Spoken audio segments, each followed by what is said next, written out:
গতকাল রাতে রাজশাহী বাঘা থানা একজন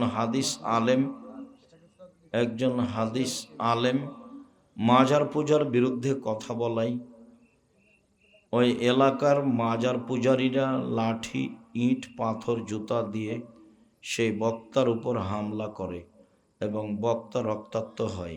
এ ব্যাপারে আপনার বক্তব্য কি? আজকে তো কেউ মাজারের কথা বলছে, তার জন্য এই আক্রমণ। এমন একদিন আসবে, কেউ যদি না পারে ঈসা আলাইহিস সালাম কোনো কবর রাখবেন না, সব একবারে ভেঙে একবারে একাকার করে দিবেন। সেদিন কি হবে? সেদিন শাহজালালের কবর থাকবে না। সেদিন কি হবে? সেদিন তোমার বাবা ঠেকাবে? কবর তো আল্লাহ নবী ভাঙতে বলেছেন, কবর পূজা করো কেন? কবর আল্লাহ রসুল বলেছেন ওকে ভেঙে সমান করে দাও, মাটি বরাবর করে দাও, আল্লাহ রসুলের আদেশ। তুমি কিসের ভালোবাসা দেখাও? যারা অন্যায় করেছে অন্যায়ের ফল তাকে ভোগ করতেই হবে। হোমসি খেলে একজন আলেমকে মারব তো সহজ ব্যাপার নাকি? হিসাব আছে কিছু? ওই তো যারা কবর পূজা করে তাদের এটা, যেটা ওই যে ফেন্সিগঞ্জ চট্টগ্রামে না সিলেটে ঘটেছিল সেটাই। তুমি কবর পূজা করো, তুমি মনে রেখো যেদিন ঈসা আলাইহিস সালাম আসবেন সেদিন তোমার এই বাপের কবর ভাঙবেই। পৃথিবীর কোনো কবর থাকবে না, সব ভেঙে একাকার করে দিবে। সেদিন কবর ভেঙে একাকার করে দিবে, সেদিন তোমার বাবাকে দিয়ে ঠেকায় কবর। ধর্মের নামে, কোরআনের ব্যাখ্যার নামে একটাও সত্য কথা নয়, অথচ মানুষের সামনে বলছে। মানুষ যে মানুষের সামনে ধর্মের নামে মিথ্যা কথা বলবে, এ কথা আল্লাহর নবীও বলছে। আবু হুরায়রা রাদিয়াল্লাহু তাআলা আনহু বলেন, রাসূল সাল্লাল্লাহু আলাইহি সাল্লাম বলেছেন, কাফা বিল মারই কাযিবান আন ইউহাদ্দিসা বিকুল্লি মা সামিয়া। একজন মানুষের মিথ্যুক হওয়ার জন্য এতটুকুই যথেষ্ট যে ধর্মের কোনো কথা শোনেই বলে দিবে তদন্ত না করে, শোনেই লিখে দিবে তদন্ত না করে, কলমে লিখলো তদন্ত করলো না যে এটা রাসূলের কিনা, তখন ও মিথ্যুক। সত্য হলেও মিথ্যুক। ও কেন তদন্ত করলো না? একজন মানুষের মিথ্যুক হওয়ার জন্য এতটুকুই যথেষ্ট যে ধর্মের কোনো কথা বলে দিবে চূড়ান্ত তদন্ত না করে।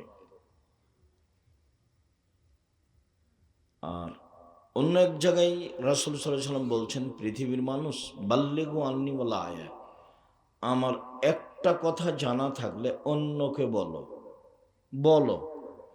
ওয়াহাদ্দিসু আন বানি ইসরাঈল আলা হারাজ, আর বানি ইসরায়েলের কাহিনী বলো, কোনো দোষ নেই। 3 নম্বর বাক্যে তিনি বলছেন, ওমান কাযাবা আলাইয়া মুতাআম্মিদান ফালিয়াতাবাওয়া মাকআদাহু মিনান নার। কেউ যদি কোনো কথা আমার নামে বলে, কেউ যদি কোনো কথা আমার নামে লিখে, সেই কথা যদি আমার না হয় তাহলে তার থাকার জায়গা জাহান্নাম। জুব্বা যত বড়ই হোক, পাগড়ি যত বড়ই হোক, আলখেল্লা যত বড়ই হোক, রেহাই হবে না। জাহান্নাম উদ্বোধন হবে 3 শ্রেণীর মানুষ দিয়ে। তার এক শ্রেণীর মানুষ হচ্ছে মাওলানা মানুষ, যারা আলেম মানুষ। এ কথা রাসূল সাল্লাল্লাহু আলাইহি সাল্লাম বলেন। বক্তা শ্রোতার পরিচয় বইটা পড়ে দেখুন, আপনার জন্য লেখা হয়েছিল আলেমদের অবস্থা। সম্মানিত দিনী ভাই বোন, আল্লাহ রাসূল যেভাবে বললেন তাতে 3 নম্বর বাক্যটা হতো জান্নাত পাবে। এক, আমার একটি কথা জানা থাকলে অন্যকে বলো। কি জানো? আল্লাহ নবী ডান হাতে পানি পান করতে বলেছেন, খেতে বলেছেন। তা একটা লোক বাম হাতে খাচ্ছে, তা আপনি বলবেন, ভাইজান ডান হাতে খান, বাম হাতে শয়তান খায়। এই যে বলে দিলেন, আমার একটা কথা জানা থাকলে অন্যকে বলো। তারপরে 2, বানি ইসরায়েলের কাহিনী বলো। বানি ইসরায়েলের কাহিনী কি? যেগুলো কোরআন হাদিসে আছে সত্য কাহিনী, হাজার হাজার বছর আগে ঘটেছে।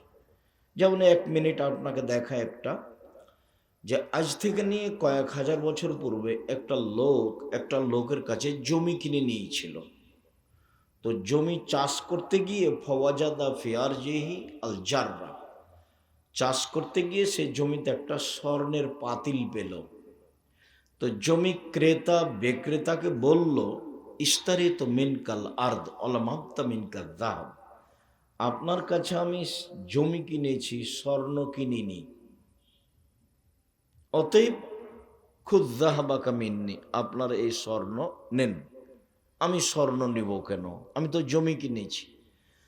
তো জমি বিক্রেতা বলছে, বেতলহর জমা ফিহা, জমি বিক্রি করেছি, জমিতে যা ছিল সব কিছু বিক্রি করেছি, আমি স্বর্ণ নিব না। তাহলে এখন ক্রেতাও নিবে না, বিক্রেতাও নিবে না, তো কি হবে? চলো যাই কোনো বিচারকের কাছে, কি মীমাংসা। তো বিচারক বলল, তোমাদের ছেলে মেয়ে আছে? বলে আছে। তো বিবাহ দিয়ে দাও, আর এইটা খরচে দাও, আর কিছু দান করে দাও। এটা বিচারক বললেন। এই যে একটা ঘটনা, ইমানের ঘটনা, হাজার হাজার বছর আগেকার। তো আল্লাহর নবী বললেন যে বানি ইসরায়েলের কাহিনী বলো উপদেশের জন্য, তবে 3 নম্বর কথাটা মনে রেখো। এখন তো হওয়া দরকার ছিল, তাহলে জান্নাত পাবা। 1, আমার একটি কথা জানা থাকলে অন্যকে বলো। 2, বানি ইসরায়েলের কাহিনী বলো। 3, তাহলে জান্নাত পাবা। এটা কথা মানাই। 1, আমার একটি কথা জানা থাকলে অন্যকে বলো। 2, বানি ইসরায়েলের কাহিনী বলো। 3, তাহলে জান্নাত পাবা।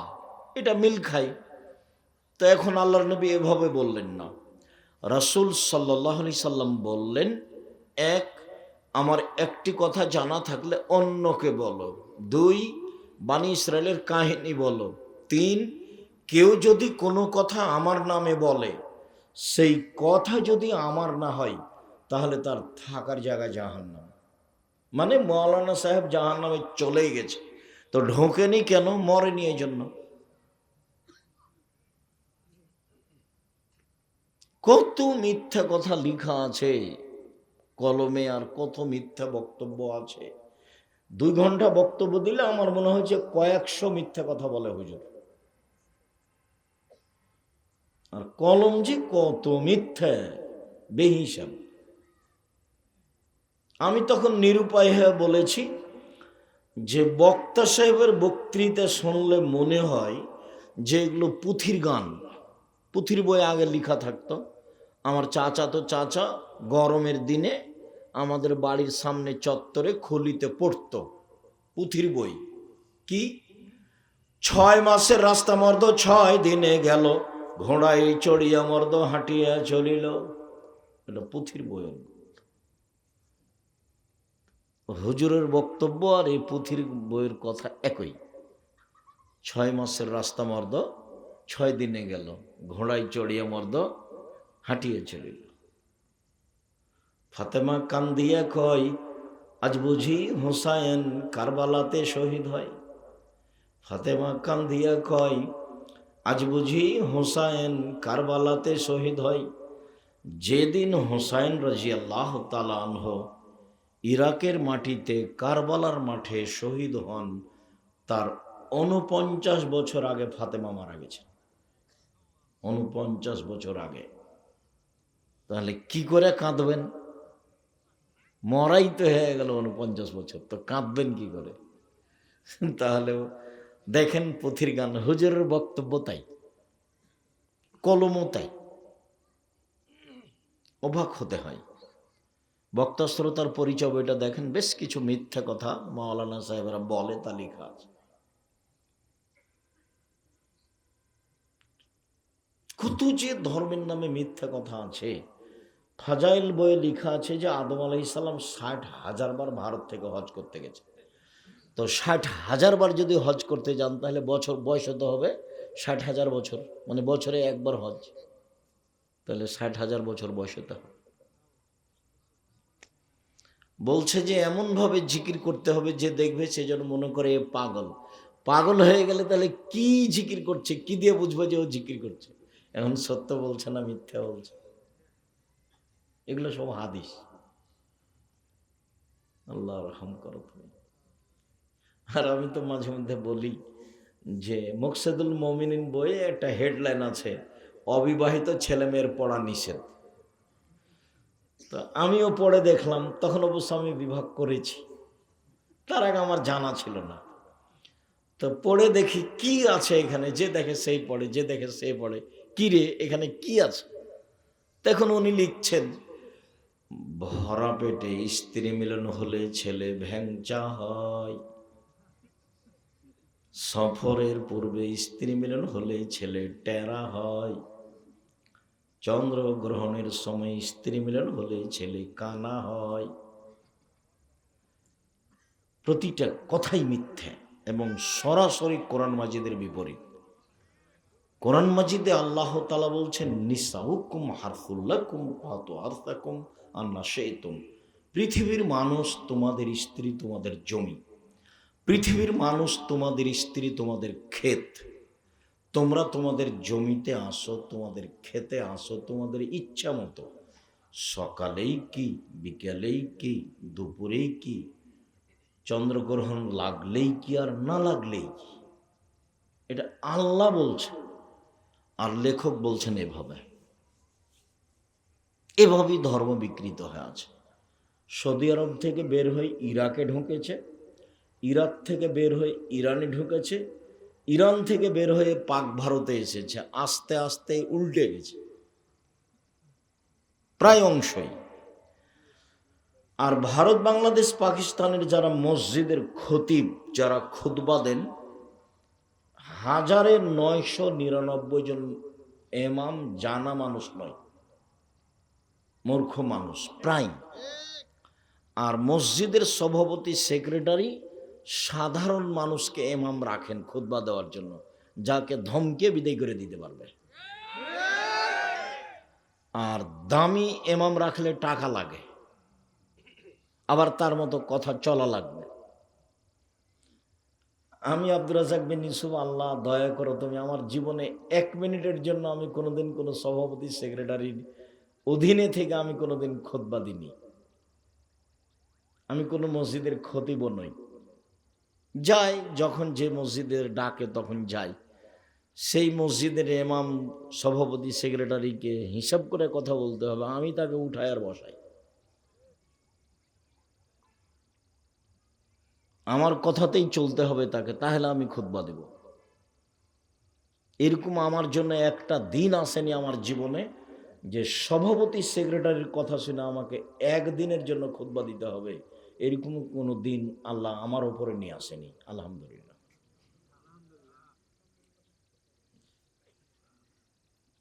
যার কারণে জাতির কাছে মাথা নত করে কথা বলতে হবে, এরকম কোনো পরিবেশ আমার কাছে ঘটেনি। সম্মানিত দিনী ভাই বোন, সদাচরণ এক অবাক ইবাদত। সদাচরণ একটা ইবাদত। ভালো কথা, ভালো কর্মের নাম সদাচরণ। ভালো কথা, ভালো কর্মের নাম সদাচরণ। সদাচরণ এক অবাক ইবাদত, মানে এরকম ইবাদত পৃথিবীতে নেই। কি সেটা? কিভাবে সেটা? যে আল্লাহর নবী বলছেন, ইন্না আসকালা শাইইন ইদাউ ফি মিজানিল মুমিনি ইয়াউমাল কিয়ামা খুলুকুন হাসান। মোমেন পুরুষ নারীর নেকির পাল্লায় সবচেয়ে যেটা ভারী নেকি রাখা হবে বিচারের মাঠে, সেইটা হলো সদাচরণের নেকি। ইবাদতের জগতে সবচেয়ে ব্যতিক্রম ইবাদত সলাত। মানে সলাতের মতো পৃথিবীতে ইবাদত নেই, এক ভিন্ন ইবাদত। মানে সলাত যদি থাকে সব ইবাদত আছে, যদি সলাত না থাকে তো কোনো ইবাদত নেই। আর সলাত মানুষের সাথে আপোষ করে না, হজ করে। কি আপোষ করে? হজ বলে এবছর করলে না, সামনে বছর করো, করলেই হলো, এই যে আপোষ। জাকাত, অথচ ফরজ বিধান, আপোষ করে মানুষের সাথে। কি আচ্ছা 2 মাস আগে জাকাত দিয়ে দাও, সমস্যা নেই, 1 মাস পরে দাও, দাও, এই যে আপোষ। সিয়াম রোজা ফরজ বিধান, বলছে আমি অসুস্থ, বলে ঠিক আছে পরে করো, আমি সফরে আছি, আচ্ছা ঠিক আছে বাড়ি যাবা তখন করো, এই যে আপোষ। কিন্তু সলাত এমন একটা ইবাদত, সফরেই কি আর বাড়িতেই কি, আর পবিত্রই কি আর অপবিত্রই কি, আর পরনে কাপড় আছে না ল্যাংটা হয়ে আছে, কোনো আপোষ নেই। সময় হলে পড়তে হবে, চাঁপা নওয়াজের ভাষাতে তোকে তো পড়তে হবে, তোর বাপকে পড়তে হবে। মানে ব্যতিক্রম ইবাদত মানুষের সাথে আপোষ করে না, এর কোনো জরিমানা নেই। এসে বলেছে ইমাম সাহেব তোমার বাপ মারা গেল, কয় ওয়াক্ত নামাজ কাজা হয়েছে? 3 ওয়াক্ত। আচ্ছা 5 5 5 1,500 টাকা জরিমানা দাও, দিয়ে জানাজা পড়িয়ে দিল। সলাতের সাথে এটা সম্পর্ক রাখে না। উমরি কাজা চলে না, 20 বছর 30 বছর নামাজ পড়েনি, এখন বেশি বেশি করে পড়ে নেবে, এইরকম নোংরা নীতি সলাতের সাথে নেই। ওই একেবারেই ব্যতিক্রম ইবাদত, নগদ। সলাত একবারে নগদ, ব্যতিক্রম ইবাদত, এত ভিন্ন ধরনের দামি ইবাদত, ব্যতিক্রম ইবাদত, বিরল ইবাদত। এরপরেও নেকির পাল্লাই যত ভারী, সদাচরণের নেকি তার চেয়ে 1,00,000 গুণ বেশি ভারী। সদাচরণ কি জিনিস? ইবাদতের জগতে সবচেয়ে দামি ইবাদত সিয়াম, রোজা। এর বিনিময় হলো জান্নাত, কোনো নেকি টিকি নেই, বাস জান্নাত। অবশ্যই বৃহস্পতিবার সোমবার আপনারা সিয়াম থাকেন। এই ছেলে কথা বলছে, তুমি শুনতে পাও না? আমি শুনতে পাচ্ছি। এখানে যাও বসো, যদি জায়গা থাকে তাহলে বসো, যদি না থাকে সেটা ভিন্ন কথা। দাঁড়িয়ে আছো কেন ভাইজান? আপনারা দাঁড়িয়ে আছেন কেন? বসেন, কিছুক্ষণ একটু কষ্ট হলেও বসেন।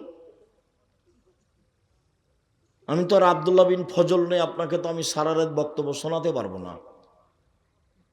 1 ঘন্টা 40 মিনিট আপনি একটু কষ্ট করে বসেন, আমি আপনার জন্য এসেছি। মানে আমি চলন্ত বক্তা, এখানে আর এক জায়গায় যাব, কত টাকা দিলেন আপনি দেখব, তারপর আপনি ডায়েরি মেনটেন করব, এইসব তো আমার কাছে ঘটেনি কোনো দিন। আমি আপনার জন্য এসেছি, আপনি ভদ্রতা বজায় রেখে বসেন, আপনার কিছু না কিছু উপকার করবই করবো ইনশাআল্লাহ, যেহেতু আমি আপনার জন্যই এসেছি। সম্মানিত দিনী ভাই বোন, আর তোমরা ছেলেরা যারা দায়িত্ব পালন করছো, কিবা দায়িত্ব পালন করছো, দেখো তোমরা এদিক ওদিকে দেখো, কেউ কথা বলতে পাবে না। দয়া করে আপনি আপনার প্রয়োজন মিটায়েন না। এখন আমি এটা শুনতে চাই না আপনার প্রয়োজন, ভালো মন্দ, মোবাইলে কথা বলা, কোনোটাই আমি শুনতে চাই না। আপনি সব কিছু বন্ধ করে অপেক্ষা করুন অল্প সময়।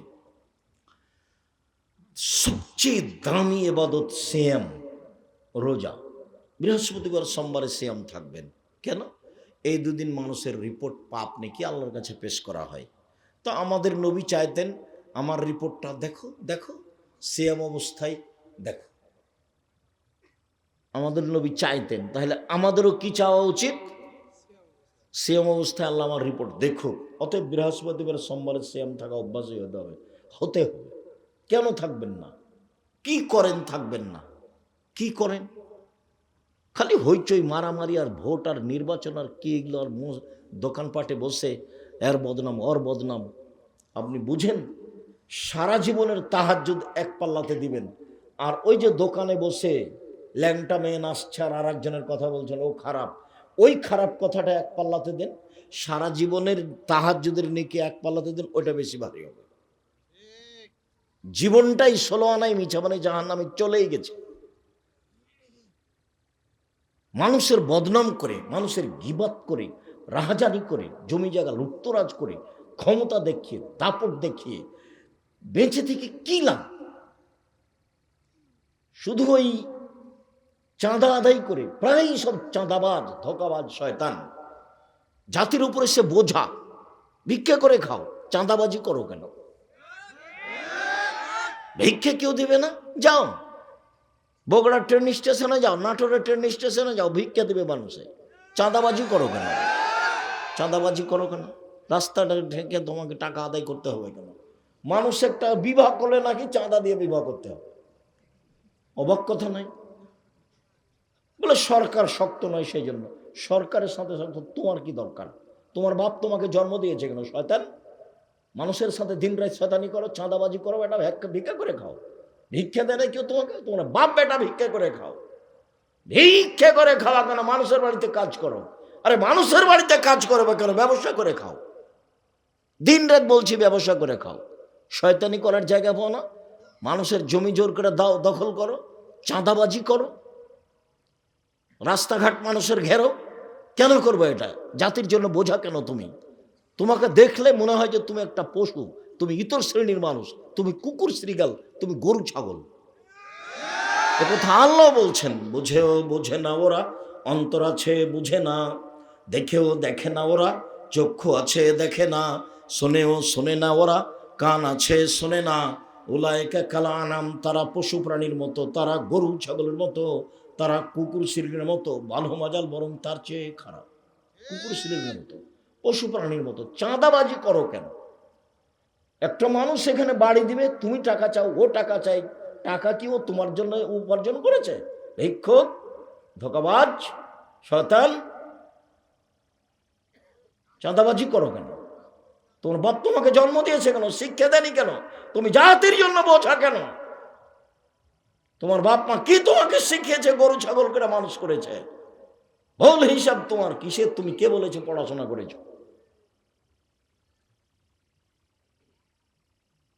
কে বলেছে তুমি পড়াশোনা করেছো?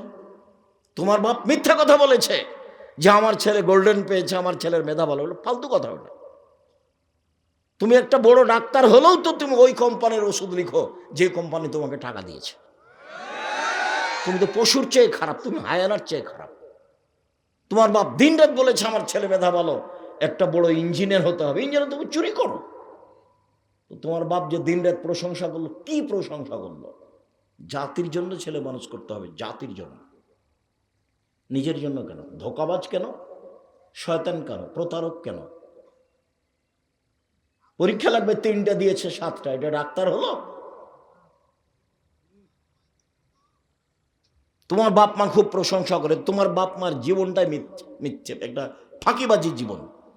তোমার বাপ মায়ের অবস্থার কথার প্রশংসা দেখলে মনে হয় চাঁপাইনবাবগঞ্জের ভাষা, আমও গেল ছালাও গেল, কাঁদতে কাঁদতে 2 চোখও গেল। এই তো তোমার বাপ মায়ের জীবন।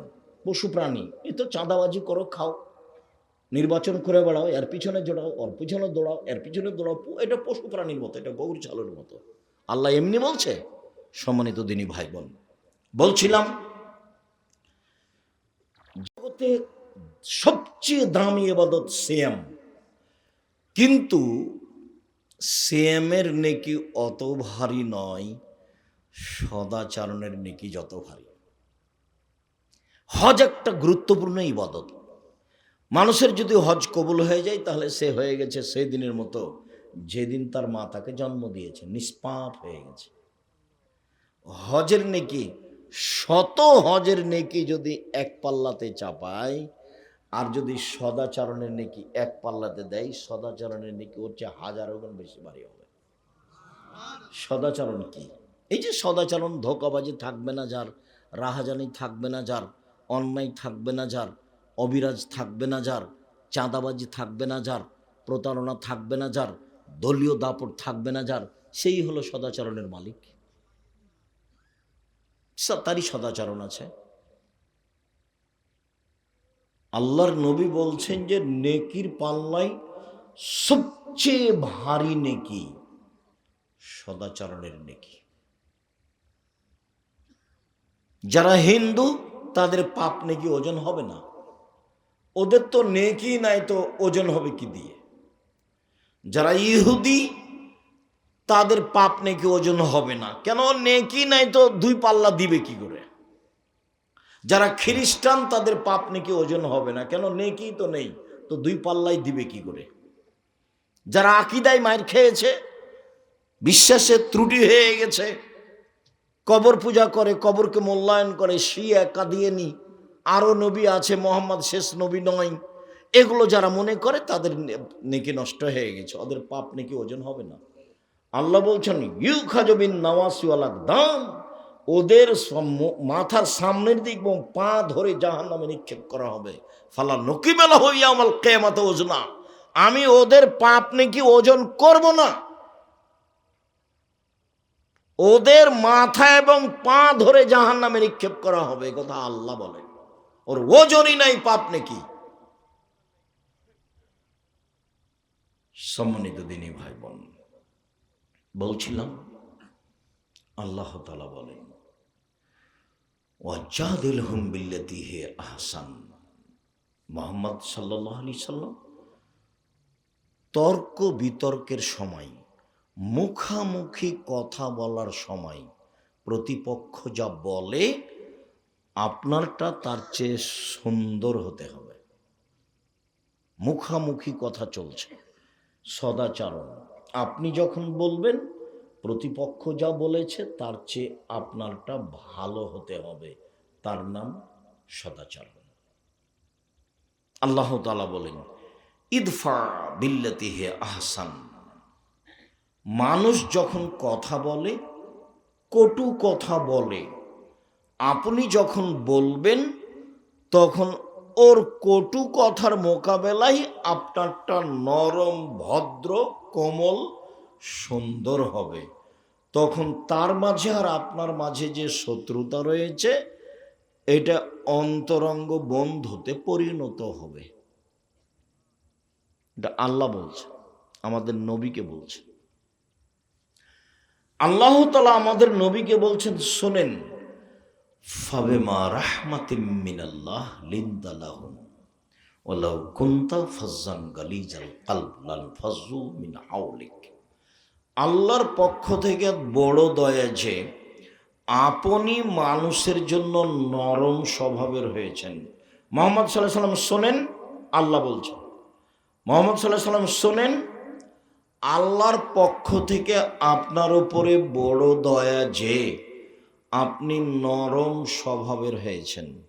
তো যার স্বভাব নরম তার উপরে আল্লাহর পক্ষ থেকে কি বড় দয়া, বড় রহমত। আপনি যদি কর্কশ কঠোর স্বভাবের হতেন, লানফাজ্জু মিন হাওলিক, আপনার পাশ থেকে মানুষ সরে যেত, কেউ আপনার কথা শুনতো না। শোনেন কয়েকটা কথা। এক, ফাফু আনহুম, মানুষকে মাফ করুন, প্রতিশোধ নেবেন না, প্রতিশোধ নেই, মাফ করবেন। দুই, ওয়াস্তাগফির লাহুম, ও যে আপনাকে গালি দিয়ে পাপ করেছে, এখন আপনি আল্লাহকে বলেন, আল্লাহ ও তো আমাকে না বুঝে গালি দিয়েছে, তুমি তাকে মাফ করো। আল্লাহ বলে দিচ্ছেন আমাদের নবীকে। সদাচরণ কি জিনিস? জোর করে জমি দখল করবেন, মানুষের চাঁদা জোর করে আদায় করবেন, বাড়িঘর নির্মাণ করতে গেলে, একটু কাজ করতে গেলে? সদাচরণ কি জিনিস? শোনেন, আপনি মানুষকে মাফ করেন, আচ্ছা যা হয়েছে মাফ করলাম, যান। দুই, আপনি আল্লাহকে বলেন, আল্লাহ ও আমাকে গালি দিয়েছে, ওর গুনাহ হয়েছে, মাফ করো। ও আমাকে মেরেছে, ওর পাপ হয়েছে, তুমি তাকে মাফ করো। এটা বলেন, দিনরাত বলেন। আল্লাহ আমাদের নবীকে বলছে। অসাবিরহুম ফিল আমর, আর কাজ করবেন পরামর্শ করে, একাই করবেন না।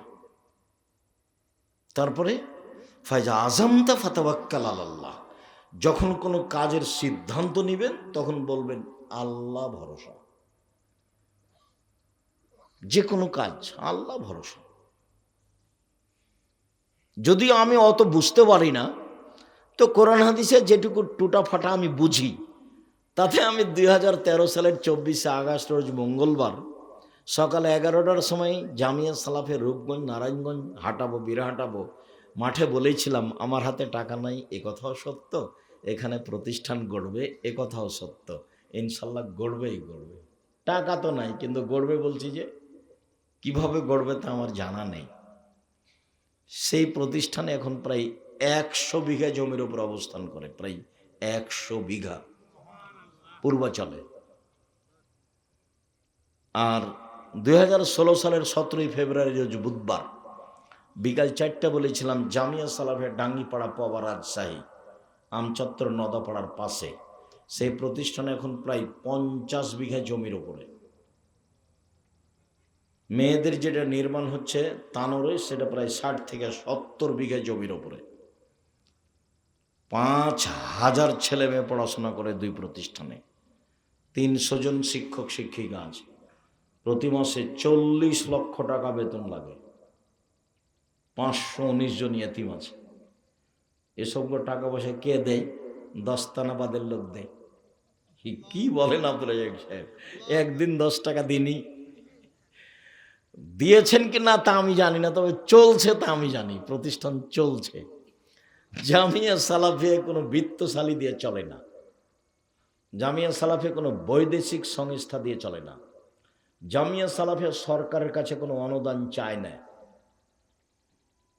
জামিয়া সালাফিয়া রসিদ বহি বাহিরে ব্যবহার হয় না, জামিয়া সালাফি কিভাবে চলে তা শিক্ষকের জানা নেই, জামিয়া সালাফি কিভাবে চলে তা ছাত্রর জানা নেই, জামিয়া সালাফি কিভাবে চলে তা নেবরাসের কমিটির সদস্যরা জানে না, জামিয়া সালাফি কিভাবে চলে আমি নিজেও ভালো করে বুঝি না, তবে আমি দেখতে পাচ্ছি চলছে আলহামদুলিল্লাহ। কোনো বড় বৃত্তশালী দিয়ে চলে এটা আমি দেখি না। দস্তানাবাদের লোক না থাক, আশেপাশে আছে, কেউ না কেউ আছে, চলছে তো। এতগুলো এতিম, 519 জন খালি এতিম অসহায় আছে। আর এমনি তো 15 দিনের জন্য, 20 দিনের জন্য 25, 30, 40 জন যাচ্ছে ওই আদাওয়াল আল্লাহর মসজিদের ইমামের প্রশিক্ষণ। যায় ফিরি, আসে ফিরি, থাকে ফিরি, খায় ফিরি, বই পুস্তক ফিরি। প্রতি 15 দিন সমান 25 জন, 30 জন, 40 জন, 20 জন, 25 জন, 30 জন, 40 জন। আর এই কয়দিন সামনে শনিবার থেকে মনে হয় 150 জন প্রশিক্ষণে আসছে। 150 জন থাকবে ফ্রি, খাবে ফ্রি, বই পুস্তক ফ্রি। 700 মক্তব চলে এখন, 700।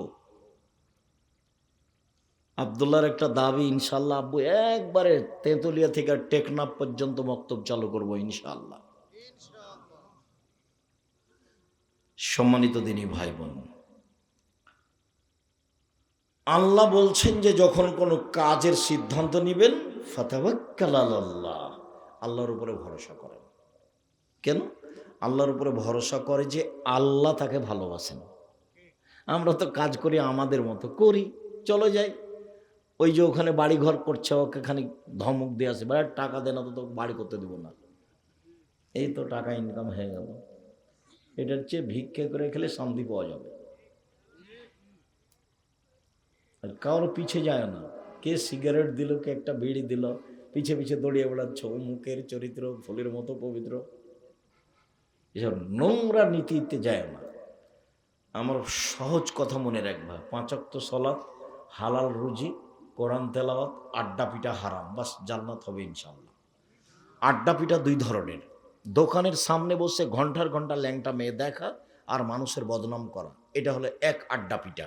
আর একটা আড্ডা পিটা হলো বড় মোবাইলে ল্যাংটা মেয়ে দেখে ঘন্টার ঘন্টা সময় কাটানো। ওই ঘরে তোমার মা দেখে, এই ঘরে তোমার বাপ দেখে, ওই ঘরে তুমি দেখো, আর এই ঘরে তোমার বোন দেখে, সময় ল্যাংটা মেয়ে দেখাতে ব্যস্ত। একবারে গোটা বাড়িটা হচ্ছে জেনার বন্যা, জেনাই শৈলাব। আল্লাহ রসুল বলছেন 2 চোখের জেনা হচ্ছে চোখ দিয়ে দেখা, অলজনানের জেনা হল ইস্তেমা, 2 কানের জেনা হচ্ছে কান দিয়ে শোনা, অলেয়াদ জেনা হাল বাদশ, হাতের জেনা হচ্ছে হাত দিয়ে ধরা, আর রিজল জেনা হাল মাসি, পায়ের জেনা হচ্ছে পা দিয়ে চলা, জেনাল কলব তাতাওয়ান্না তাশতাহি, অন্তরের জেনা হচ্ছে পরিকল্পনা করা। এগুলো সব জেনা। তোমার হাতেও বড় মোবাইল, তোমার বোনের হাতেও বড় মোবাইল, তোমার মার হাতেও বড় মোবাইল, তোমার বাপের হাতেও বড় মোবাইল। রাসূল সাল্লাল্লাহু আলাইহি ওয়াসাল্লাম বলছেন, পৃথিবীর মানুষ, আমি আশঙ্কা করে গেলাম আমার জাতির উপরে, আমার উম্মতের উপরে, আমার উম্মত গোপন পাপে লিপ্ত হবে, এটা আমার ভয়। পৃথিবীর মানুষ শুনে রেখো, আমার উম্মত গোপন পাপে লিপ্ত হবে, এইটা আমার ভয়। আমার উম্মত দরিদ্র হয়ে যাবে, এই ভয় আমি করিনি। এটা ফাসাদনা তাফাসাদাল হেমারে, গাধা যেমন গাধীর সাথে মিলে লজ্জা বুঝে না, ষাঁড় যেমন গাভীর সাথে মিলে লজ্জা বুঝে না, মানুষ তেমন খোলা মাঠে জেনা করবে লজ্জা বুঝবে না। তাহারা জোনা তাহারো জাল হেমারে, গাধা যেমন গাধীর সাথে মিলে লজ্জা জানে না, ষাঁড় যেমন গাভীর সাথে মিলে লজ্জা বুঝে না, মানুষ তেমন খোলা মাঠে জেনা করবে লজ্জা বুঝবে না। এ কথা মুহাম্মদ সাল্লাল্লাহু আলাইহি সাল্লাম বলেন। সেই সময় দেখা যাচ্ছে একসরাল হারাজ, মারামারি বেড়ে যাবে, কেউ কাউকে মানবে না, কেউ কাউকে মানবে না। সম্মানিত দিনী ভাই বোন, মহান আল্লাহ বলেন, الذين ينفقون في السراء والضراء والكاظمين الغيظ والعافين عن الناس। জান্নাতি ওরা যারা সচ্ছল অবস্থায় দান করলো, অসচ্ছল অবস্থায় দান করলো। সচ্ছল 10,000 টাকা করলো, অসচ্ছল 10 টাকা করলো, দান করতেই হবে। আল্লাহ আদেশ করেছেন, নবী আদেশ করেছেন। তখন সাহাবীগণ বলছে যে না পারলে কি করবে?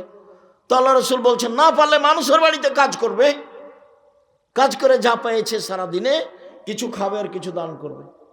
যখন আল্লাহ রাসূল বলছেন সবাইকে দান করতে হবে, তো সাহাবীরা তখন দেখলেন যে পথ তো কঠিন হয়ে গেল। আরে টাকাই নাই, দান করব মানে দিনই চলে না, দান করব কি দিয়ে? তখন আল্লাহ রাসূল বলছেন কেন? মানুষের বাড়িতে কাজ করবে, মানুষের বাড়িতে কাজ করে যা পেয়েছে সেখান থেকে কিছু দান করবে, কিছু খাবে। তখন সাহাবীগণ বলছেন যদি মানুষের বাড়িতে কাজ করতে না পারে তাহলে কি করবে? তখন আল্লাহ রাসূল বলছেন যে তাহলে অসহায় মানুষের সহযোগিতা করবে, ভ্যানটা ঠেকে আছে একটু ঠেলে দিবে, এক গিলাস পানি চাইলো লোকটা, তো এক গিলাস পানি দিবে, মানুষের সুবিধা করে দিবে। তখন সাহাবীগণ বলছেন যে এইটা যদি না পারে তাহলে কি করবে? মানে সাহাবীগণ নিচে নামতে লাগলেন। হাদিস বুখারী মুসলিম।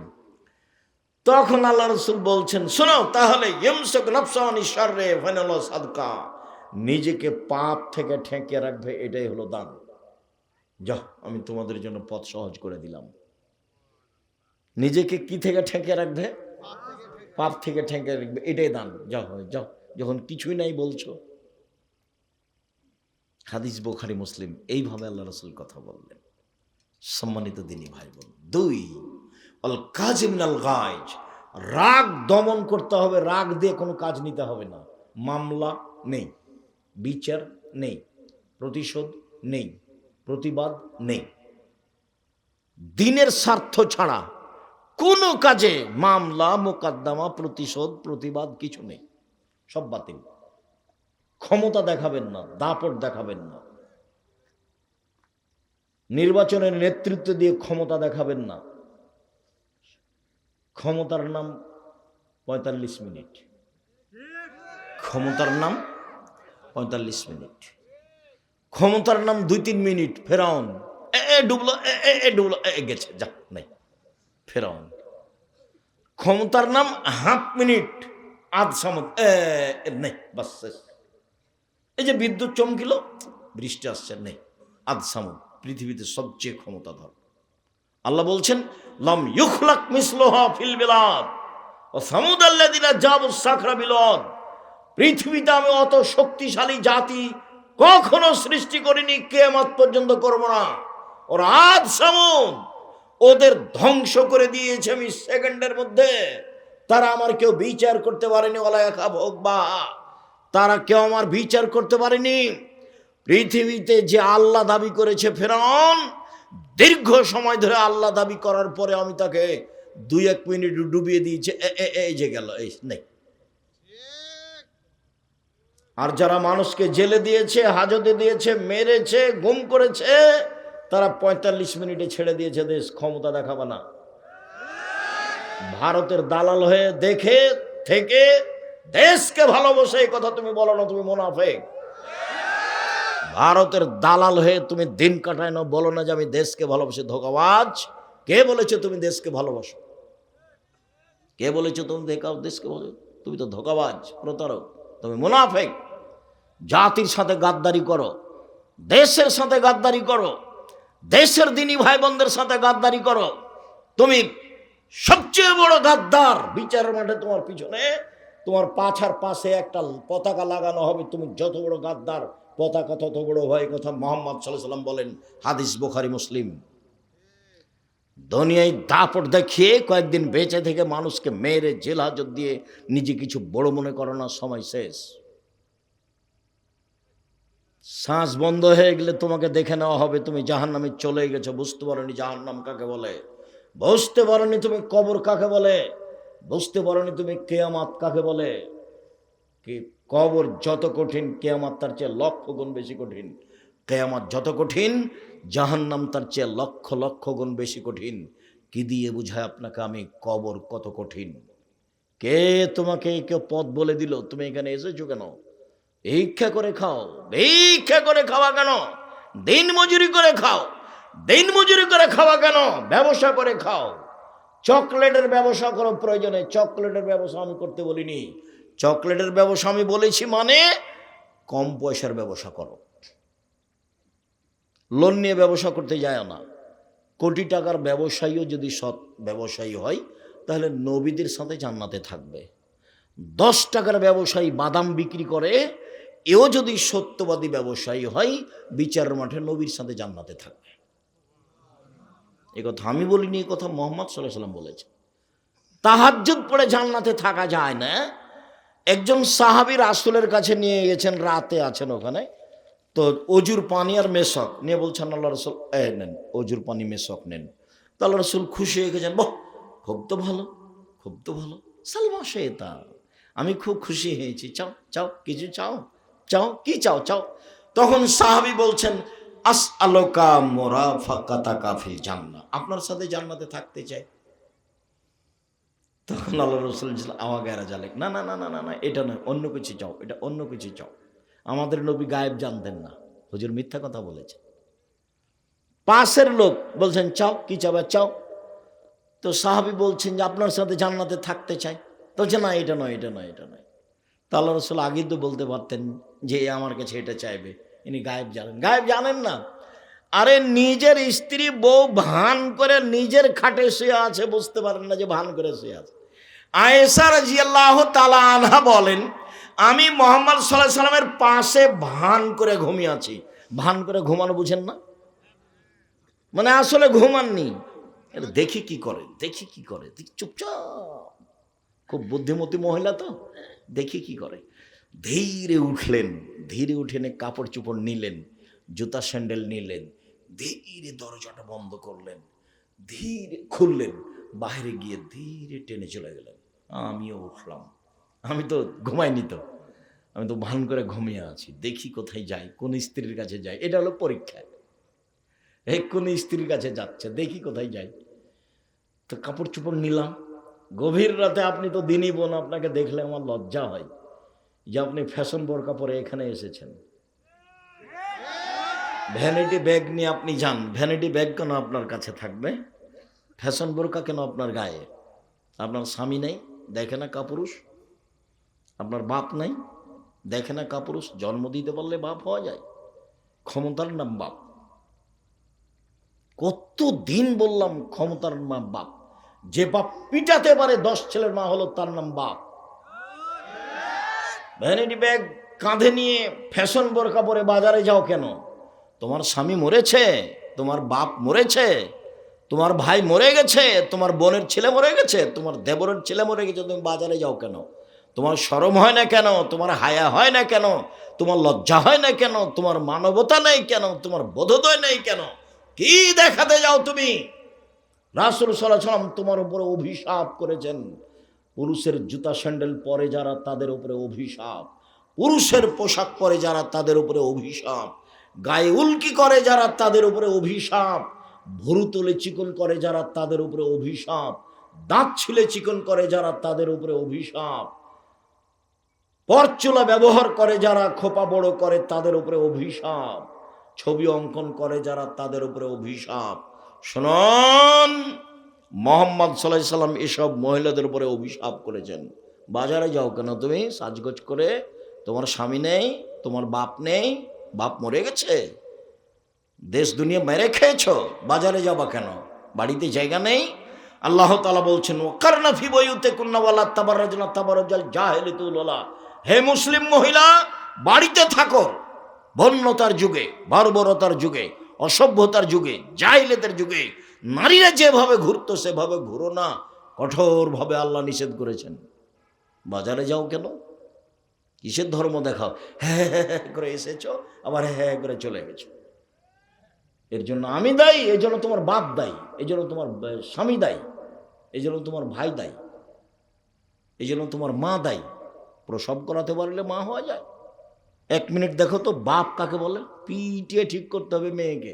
1 মিনিট দেখেন বাপ কাকে বলে। এই যে দেখেন, আয়েশা রাদিয়াল্লাহু তাআলা আনহা বলেন, আবু বকর সিদ্দিক আমার নিকটে আসলেন, ঘটনা ওই দিক ছেড়ে দিয়ে এদিকে আসলাম। ফালাকা জানি লাকজাতান শাদীদা, তিনি আমার কোমরের উপরে খুব জোরে মারলেন। ওই সময়টা আমার স্বামী আমার উরু রানের উপরে মাথা দিয়ে ঘুমাচ্ছিলেন। বাপে মেয়েকে মেরে দিলেন। যেই সময়ে জামাই মেয়ের উরু রানের উপরে মাথা দিয়ে ঘুমিয়েছিলেন। আমাদের বাংলাদেশের গতিনীতিতে শ্বশুর যদি গিয়ে দেখে ঘরে যে জামাই মেয়ের উরু রানের উপরে মাথা দিয়ে ঘুমাচ্ছে, তাহলে শ্বশুর পাল্টা এভাবে এরকম হবে না ভাইজান? বুঝতে পারছেন আমাদের দেশের পরিস্থিতিতে?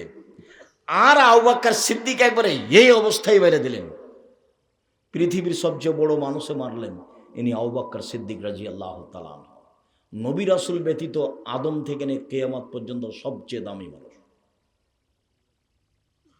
যিনি মারলেন তিনি হলেন, যাকে মারলেন তিনি হলেন আয়েশা রাদিয়াল্লাহু তাআলা আনহা। মা হাওয়া থেকে নিয়ে কিয়ামত পর্যন্ত সবার চেয়ে দামি মহিলা। আর যিনি উরু রানের উপরে মাথা দিয়ে ঘুমিয়ে আছেন, ইনি হলেন নবী রাসূল নির্বিশেষে সবার চেয়ে দামি, উনি হলেন মুহাম্মদ সাল্লাল্লাহু আলাইহি সাল্লাম। বিবাহদারী মেয়েকে মারলেন, পূর্ণ যুবতী মেয়েকে মারলেন, জামাইয়ের সামনে মারলেন, দিন দুপুরে মারলেন, খোলা মাঠে মারলেন, হাত দিয়ে মারলেন, সবচেয়ে বড় মানুষে মারলেন, সবচেয়ে বড় মহিলাকে মারলেন, সবচেয়ে বড় মানুষের সামনে মারলেন। বিবাহদারী মেয়েকে, বিবাহদারী কথাটা বুঝেন আপনারা? বিবাহদারী মেয়েকে মারলেন, জামাইয়ের সামনে মারলেন, পূর্ণ যুবতী মেয়েকে মারলেন, খোলা মাঠে মারলেন, 1400 মানুষের সামনে মারলেন, হাত দিয়ে মারলেন।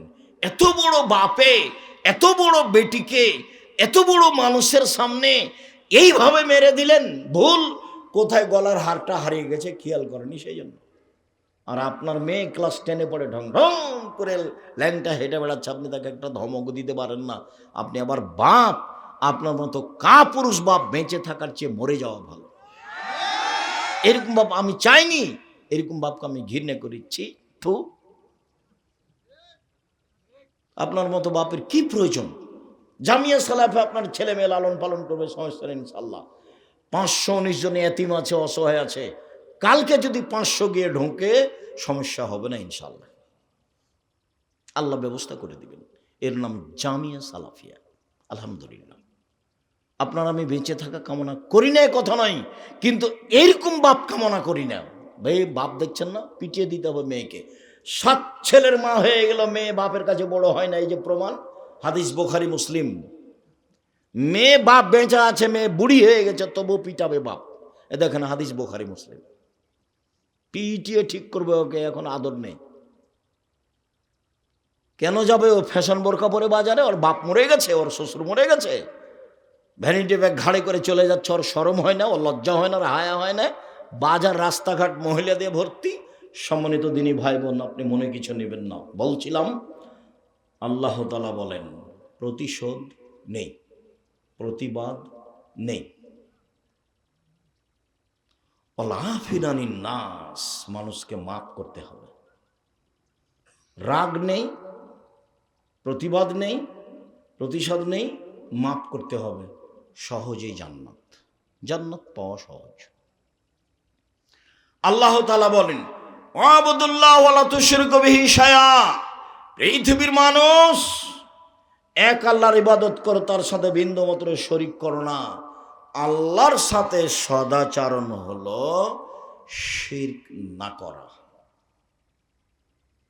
যারা 16 ডিসেম্বর, 26শে মার্চ, 21শে ফেব্রুয়ারি জন্ম দিবস, মৃত্যু দিবস দিবস পালন করে, যারা কবরে সিজদা করে, কবরে কিছু চাই, কবরে মানত মানে পীরের কাছে যায়, তারপর আপনার মাদুলি গলায় কোমরে ঝুলাই, যারা শিরক করে, এরা আল্লাহর সাথে সদাচরণ করে না।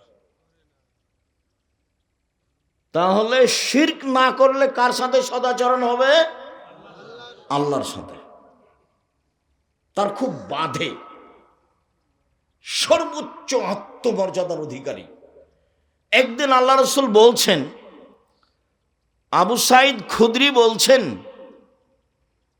যে আল্লাহ রাসূল, আপনি যেভাবে বলছেন, আমি যদি কাউকে দেখি যে আমার স্ত্রীর সাথে ও মেলামেশা করছে, তাহলে আমি তাকে একবার জয় করে দেবো হাতে হাতে।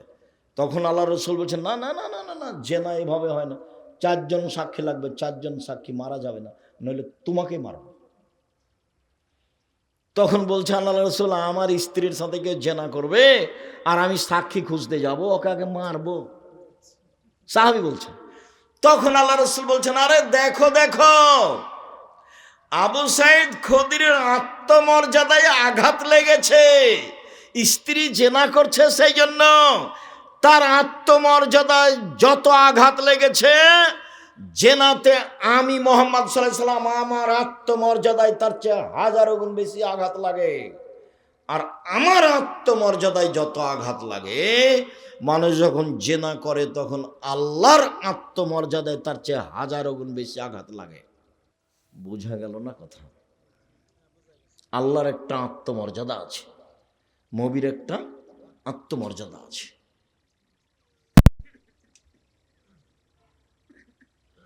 তো আল্লাহর আত্মমর্যাদায় আঘাত লাগে শিরক করলে, যার জন্য তিনি বলছেন হাদিসে কুদসি, আদমের ছেলে মেয়েরা শুনে রেখো, তুমি যেভাবে ডাকো আমি সেভাবে থাকি। মা দাউতানি ওরা যাউতানি, তুমি যেভাবে ডাকো আমি সেভাবে থাকি, তুমি যেভাবে আশা পোষণ করো সেভাবে পূর্ণ করে থাকি, তুমি যেভাবে আশা পোষণ করো সেভাবে পূর্ণ করে থাকি। ক্ষমা চাইলে ক্ষমা করে দিই, পরোয়া করি না তুমি কত বড় পাপী, আমি পরোয়া করি না তুমি কত বড় পাপী। আদমের ছেলে মেয়ে শোনো, তোমার পাপ বেশি হতে হতে যদি আকাশে লেগে যায় পাপ আর পাপ, তুমি যদি আমার কাছে ক্ষমা চাও তাহলে আমি ক্ষমা করে দিই, আমি পরোয়া করি না তুমি কত বড় পাপী।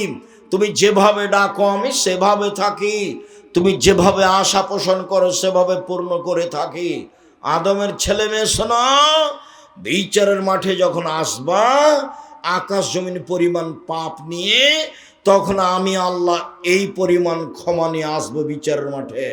বিচারের মাঠে তোমার যেই পরিমাণ পাপ আমার সেই পরিমাণ ক্ষমা, তোমার যেই পরিমাণ পাপ আমার সেই পরিমাণ ক্ষমা।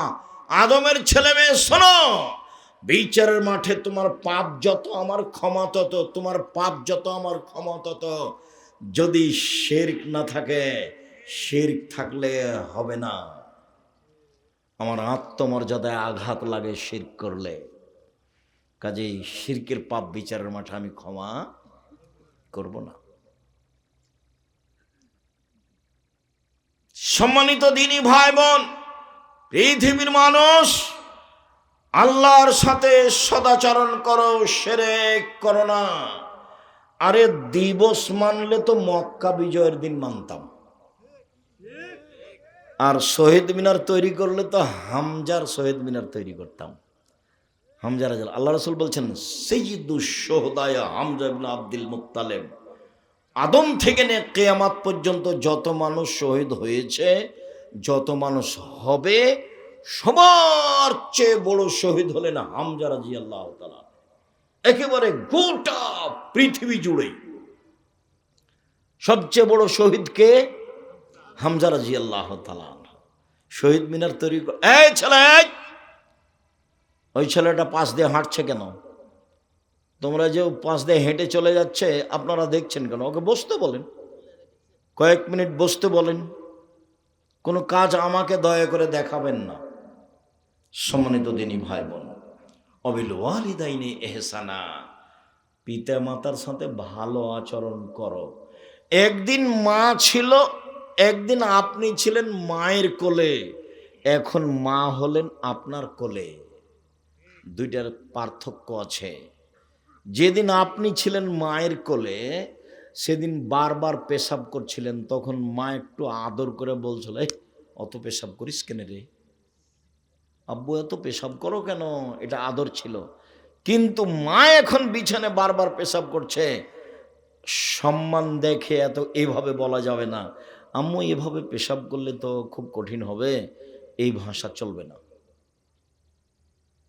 কাপড় বদলাবা তুমি, পেশাব করাবা তুমি, গোসল দিয়ে দিবা তুমি, কাঁধে করে মেডিকেল নিয়ে যাবা তুমি, গাও হাত মুছিয়ে দিবা তুমি।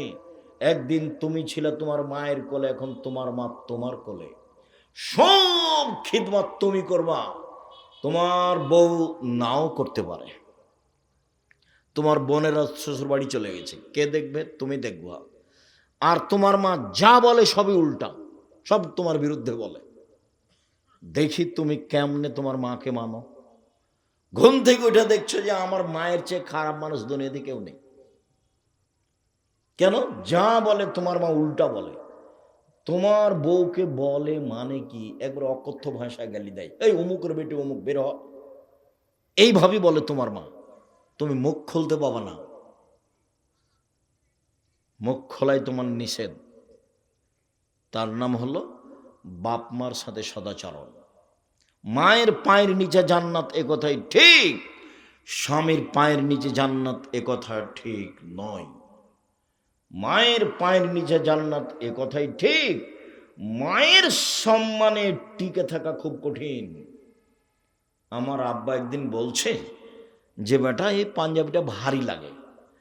তো আমি তাৎক্ষণিক একটা হালকা কাপড়ের পাঞ্জাবি করতে পারতাম, কোনো সমস্যা ছিল না আলহামদুলিল্লাহ। কিন্তু আমি বলছি যে বাপু পাঞ্জাবি আবার ভারী হয়? তো এই ভাষাটা আমি এখন ঢাকতে পারি না মরা পর্যন্ত। কেননা আমার আব্বা বলতেন আমাকে, সংসারে কোনো কাজ করতে গেলে বলছেন না, আমার মরার পরে করতে হবে। খোঁটা বুঝেন কি না? এখানে গরু বাঁধা আছে, খোঁটাতে গরু বাঁধা আছে। তা আমি যদি এখান থেকে এখানে নিয়ে যেতাম, তখন আমার আব্বা বলতেন না, ওটা আমি করব। তোমাকে যদি কিছু করতে হয় তাহলে মরার পরে করিও। মানে সাংসারিক কোনো কাজ আমার আব্বা আমাকে করতে দেবে না। আমি যদি সাংসারিক কাজ করি তাহলে কখন করব? আমার আব্বার মরার পরে। একবারে খোলা এভাবে বলতেন। তা আমি আমার বাপের একটা কথা রাখতে পারি না, সেটা হলো আমার আব্বা বলছেন বেটা পাঞ্জাবিটা ভারী লাগে। তা আমি উল্টা কি বলেছি, আমি বাবু পাঞ্জাবি ভারী হয়, এই কথাটা আমি ঢাকতে পারি না। আচ্ছা ঠিক আছে আব্বু, তাহলে এটা পাল্টে দিচ্ছে, দেখি। এটা তো বললে সহজ হতো, আমি তো ওটা বলে খেয়াল বেখিয়াল থেকে এলাম। আমি তো এখন আর এই কথা ঢাকতে পারি না, খুব ভারী লাগে আমাকে। পিতামাতার সাথে সদর, অবিল ওয়ালিদাইনি ইহসানা, অবিদিল কুরবা, নিকট আত্মীয় হলো ভাই, ভাই ভাই ঠাই ঠাই। ভাই মানে পৃথক হবে, ভাই মানে জমি জায়গা ভাগ হবে, ভাই মানে মামলা হতে পারে, ভাই মানে মারামারি হতে পারে। এখানে টিকে থাকা খুব কঠিন। আরেকজন অপর বাড়ি থেকে বউ এসেছে, এর আবার যা, দুইজন যা, দুইজনের সাথে মিল নেই, একজন আরেকজনের কম বয়স সহ্য করতে পারে না। বাহির থেকে দুইজন মহিলা এসেছে, এ বাড়ির দুই বউ, তোমরা দুইজন ভাই, টিকে থাকা খুব কঠিন। অবিজিল কুরবা, আমার নিজের চোখে দেখা দুই ভাই মারামারি করে ঢেকি কেটে ভাগ করে নিয়েছে। আর খুব ঝগড়া, তখন আমরা দাঁড়িয়ে আছি, এই গ্রামের ছেলে দৌড়িয়ে গেছি ঝগড়া দেখতে। বলছে যে থাম, আমি তো চলে যাব এখান থেকে, আমার ভাগটা এমন লোকের কাছে দিয়ে যাব যে তোকে গুতাতে পারে, এইভাবে বলছে। পৃথিবীতে তৃতীয় সদাচরণের জায়গা ভাই। এক নম্বর সদাচরণ আল্লাহ, আল্লাহর সাথে সদাচরণ কি বলেন তো দেখি? শিরক না করা। দ্বিতীয় সদাচরণ হলো বাপ মা, মানে জান্নাতে চলেই গেছেন, তার মানে জাহান্নামও চলে গেছেন। পৃথিবীর দ্বিতীয় মহাপাপ, আল্লাহ রসুল বলছেন পৃথিবীর দ্বিতীয় মহাপাপ বাপ মায়ের অবাধ্য চলা। তার মানে নিশ্চিত বাপ মায়ের সাথে সদাচরণ টিকে থাকা খুব কঠিন। নাহলে এত কথা কেন আল্লাহ নবী বলবেন? এত কথা বলবেন কেন? পৃথিবীর দ্বিতীয় মহাপাপ হলো পিতামাতার অবাধ্য চলা। তার মানে টিকে থাকা খুব কঠিন। মনে হবে যে বোঝা, বাপ মা বোঝা, কি যে বলে কি যে করে, আসলেও খারাপ লাগে, খাইলেও খারাপ লাগে, কথা বললেও খারাপ লাগে, সহ্যই হয় না। তার নাম বাপ মা, তার নাম বৃদ্ধ মানুষ, তারপর ভাই। অবিধিল কুরবল ইয়াতামা, এতিমের সাথে সদাচরণ। পৃথিবীর মানুষ শোনো, কেউ যদি এতিমের লালন পালন করে, আমি মোহাম্মদ সাল্লাল্লাহু আলাইহি সাল্লাম সেই মালিক, এতিমের লালন পালনকারী, আর আমি মোহাম্মদ জান্নাতে একসাথে থাকবো, তবে একটু ফাঁকা, একসাথে জান্নাতে থাকবো। 519 জন এতিম অসহায় আছে জামিয়া সালাফে ডাঙ্গি পাড়ায়। এতিমের টাকা দিয়ে পাঠান না কেন? কিভাবে চলে? একদিন দেখতে যান না কেন সাদ করে? সেদিন সম্মেলনে যাননি কেন? সম্মেলনে যান না কেন? দেখতে যান না কেন? ভর্তির তারিখ হলো 1 জানুয়ারি। দেশ বিদেশের শিক্ষক দিয়ে ভরা, দেশের শিক্ষক বিদেশের শিক্ষক, সব দামি দামি শিক্ষক, বড় বড় বিদ্বান। এত টাকা খরচ আপনার ছেলে মেয়ের জন্য, আমার জন্য, আপনার ছেলে মেয়ের জন্য। জীবন বাজে রেখে আপনার ছেলে মেয়েকে মানুষ করতে চাই। 40 লাখ টাকা মাসে বেতন লাগে, এখানে আছে এ কি 2-1 টাকা? শুধু আপনার ছেলে মেয়ের জন্য। কেন যান না? কেন খোঁজ নেন না? জবাব আপনি দিন। আমি চেষ্টা চালাচ্ছি মানুষ হিসেবে যতটুকু পারি। সম্মানিত দিনী ভাই বোন, বলছিলাম অল মাসাকিন, মিসকিন, ভিক্ষা চাই যে ফকির সে, ভিক্ষা চায় না সংসারও চলে না, তার নাম মিসকিন। নিজে থেকে যখন কাউকে খাওয়ার দিবেন তখন তাকে পরহেজগার হতে হবে। আর যখন কেউ খেতে চাইবে তখন তাকে টাকা দিবেন, খাবার দিবেন। ও চোর না ডাকাত না মদ খায় না জমিদার না হাতিতে চড়ে আছে বিবেচনার দরকার নেই, চেয়েছে দিয়ে দেন। 10 টাকা 5 টাকা, বাড়ি থেকে বের হবেন না খালি টাকায়। 100 টাকা খুচরা করে যদি নিয়ে বের হন, তাহলে অন্তত 10 টাকা করলে 10 জন ফকির লাগবে, আর 5 টাকা করলে কতজন ফকির লাগবে? 20 জন। খালি হাতে বের হন কেন? 30 বছর থেকে বলছি বাড়ি থেকে খালি হাতে বের হবেন না। তোমার মা আছে, মাকে বলে দেবো, আম্মা কিছু খুচরা টাকা দেন তো আম্মা। 500 টাকার নোট থাকে পকেটে। ভিক্ষুক যখন ভিক্ষা চাই তখন আমি খালি বলি মাফ করো, খালি বলি মাফ করো, খালি বলি মাফ করো। 500 টাকা দিতেও পারি না। আপনি আপনার স্ত্রীকে বলে রাখবেন, বউখানকে একটু কাজে লাগান, খালি ভালো করে রান্না করতে পারে তাই খুব খুশি। ও যে ফোহর একটু বুঝে না, কিছু স্বামীর সংসার বুঝে না, সেটা তোমার হুঁশ নাই। সবচেয়ে ভালো মহিলাকে, যে অভিমান করে না, যে অভিযোগ করে না, যে প্রতিবাদ করে না। স্বামীর সংসার সুন্দর হবে 3টা কাজে। 1, অভিমান নেই। অভিমান কি? তুমি একদিন স্বপ্নপুরী নিয়ে গেলে না, এর নাম হলো অভিমান। তুমি গত কুরবানিতে একটা কাপড় দিতে চেয়েছিলে, সেটা দিলা না, এর নাম অভিমান। অভিমান করলে পূর্ণ না হলে শয়তান খালি পাগল বানাবে, সারা রাত তাকে পাগল বানায়। তোর কথা মানে না, তোর অভিমান মানে না, তোর কথা মানে না, তোর অভিমান মানে না, তুই থাকিস না, ভাত খাস না, চলে যা, তুই চলে যা। এগুলো কে বলে বলেন তো দেখি? শয়তান। তাকে একবারে পাগল বানাবে। তখন সকালে বলবো আমি তোমার সাথে থাকবো না। তোর থাকবি না তো যা, তুমি এখনই তালাক দিয়ে দাও। তো দিয়ে তালাক দিয়ে যা, তোকে তালাক দিলাম, তুমি তালাক এক্ষুনি দাও, তোকে 100 তালাক দিলাম, যা। আর যেমন তালাক দেওয়া হয়ে গেছে, শয়তান নেই। এখন ছেলে মেয়ে যে 3টে, এখন কিন্তু আর শয়তান নেই। জিজ্ঞাসা করে দেখেন যারা তালাক দেয়, ভুলে বলবেন না বউকে 2টা গালি দেন, মারেন, মুখ দিয়ে তালাক শব্দ ব্যবহার করবেন না, নিরুপায় হয়ে। তাছাড়া তালাক শব্দ ব্যবহার করবেন না। বেগুন তুলে খেলে গাছটা আছে, আর মোলা গাছ তুললেই গাছটাই শেষ। তালাক মুক্তে ব্যবহার করবেন না। নিরুপায় সেটা ভিন্ন কথা। ধীর স্থির চিন্তা ভাবনা করে বাপ মায়ের সাথে পরামর্শ করে মাথা গরম করবেন না। কেন? জিদ্দ হন না জিদ্দ না, হাজল হন না জিদ্দন। তৎ করে বললো তালাক, মজাক করে বললো তালাক, হাসতে হাসতে বললো তালাক, তালাক তালাকই। এই জন্য মুখ দিয়ে উচ্চারণ করবেন না। প্রয়োজনে দুটা বকা দিবেন, প্রয়োজনে দুটা মারবেন, কিন্তু তালাক ব্যবহার করবেন না সহজে। তালাক হুমশি খেলে বলবেন, তালাক অত সহজ? সম্মানিত দিনী ভাই বোন, বলছিলাম প্রতিবেশী মিসকিন অল জারি দিল কুরবা অল জারিল জুনুব, নিকট প্রতিবেশীর সাথে সদাচরণ খুব কঠিন, দূর প্রতিবেশীর সাথে সদাচরণ। মুহাম্মদ সাল্লাল্লাহু আলাইহি ওয়াসাল্লাম বলেন, চারটা জিনিস আছে যার, ইহকাল আছে তার, পরকাল আছে তার। চারটা জিনিস আছে যার, জান্নাত আছে তার, ইহকাল আছে তার, পরকাল আছে তার, সুখময় জীবন তার। এক, আল জারুস সালেহ, ভালো প্রতিবেশী। দুই, আল মারাতুস সালেহা, ভালো স্ত্রী। তিন, আল মারকাবুল হানি, একটা ভালো গাড়ি, সাইকেল, চেন পড়ে না, খালি চেন পড়ে যায়, খালি চেন পড়ে যায়, এটা ভালো না।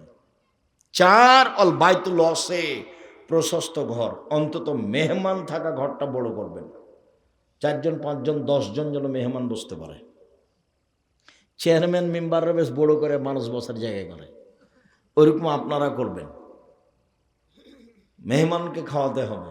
আজকে বলে দিবেন মাকে, আম্মা চিন্তা করবেন না, ভাগ্নে আমার খাবে, ভাগ্নি আমার খাবে, বোনেরা আমার খাবে, দুলা ভাই আমার খাবে, আমার বাপের যত আত্মীয় স্বজন আছে সব আমার বাড়াইতে খাবে, আমার মায়ের আপনার যত আত্মীয় স্বজন আছে সব আমার কাছে খাবে। এখন যত লোক আমার বাড়িতে খাবে সবার রুজি আল্লাহ আমার হাত দিয়ে দিবেন, অতএব আমার বাড়িতে বরকত বেশি হয়ে যাবে। তোমার মা বৃদ্ধা হয়ে গেছে, তবুও ভিন্ন করে খাই কেন জানো?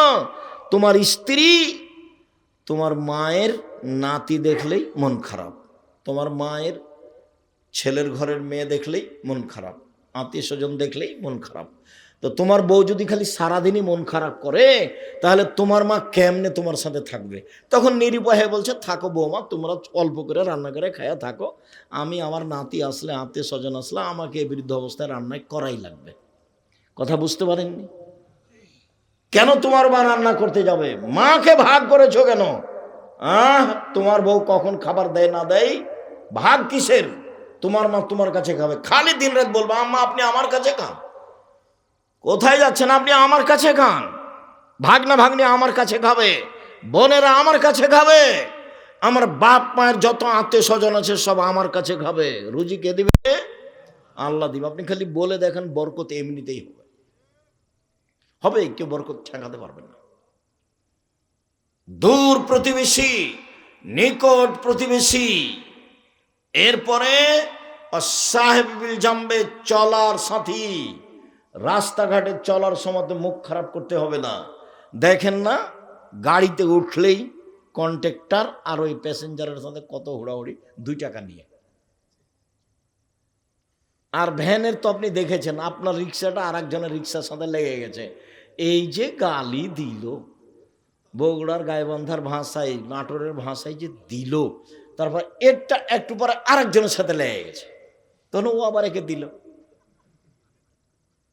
এই আচরণ ত্যাগ করতে হবে, সদাচরণ। আল্লাহ বলছেন, শুনুন, রাসূল সাল্লাল্লাহু আলাইহি ওয়াসাল্লাম বলছেন, আউয়াল খাসমানি ইয়াউমাল কিয়ামাল জারান, বিচারের মাঠে প্রথম বিচার হবে 2 প্রতিবেশীর।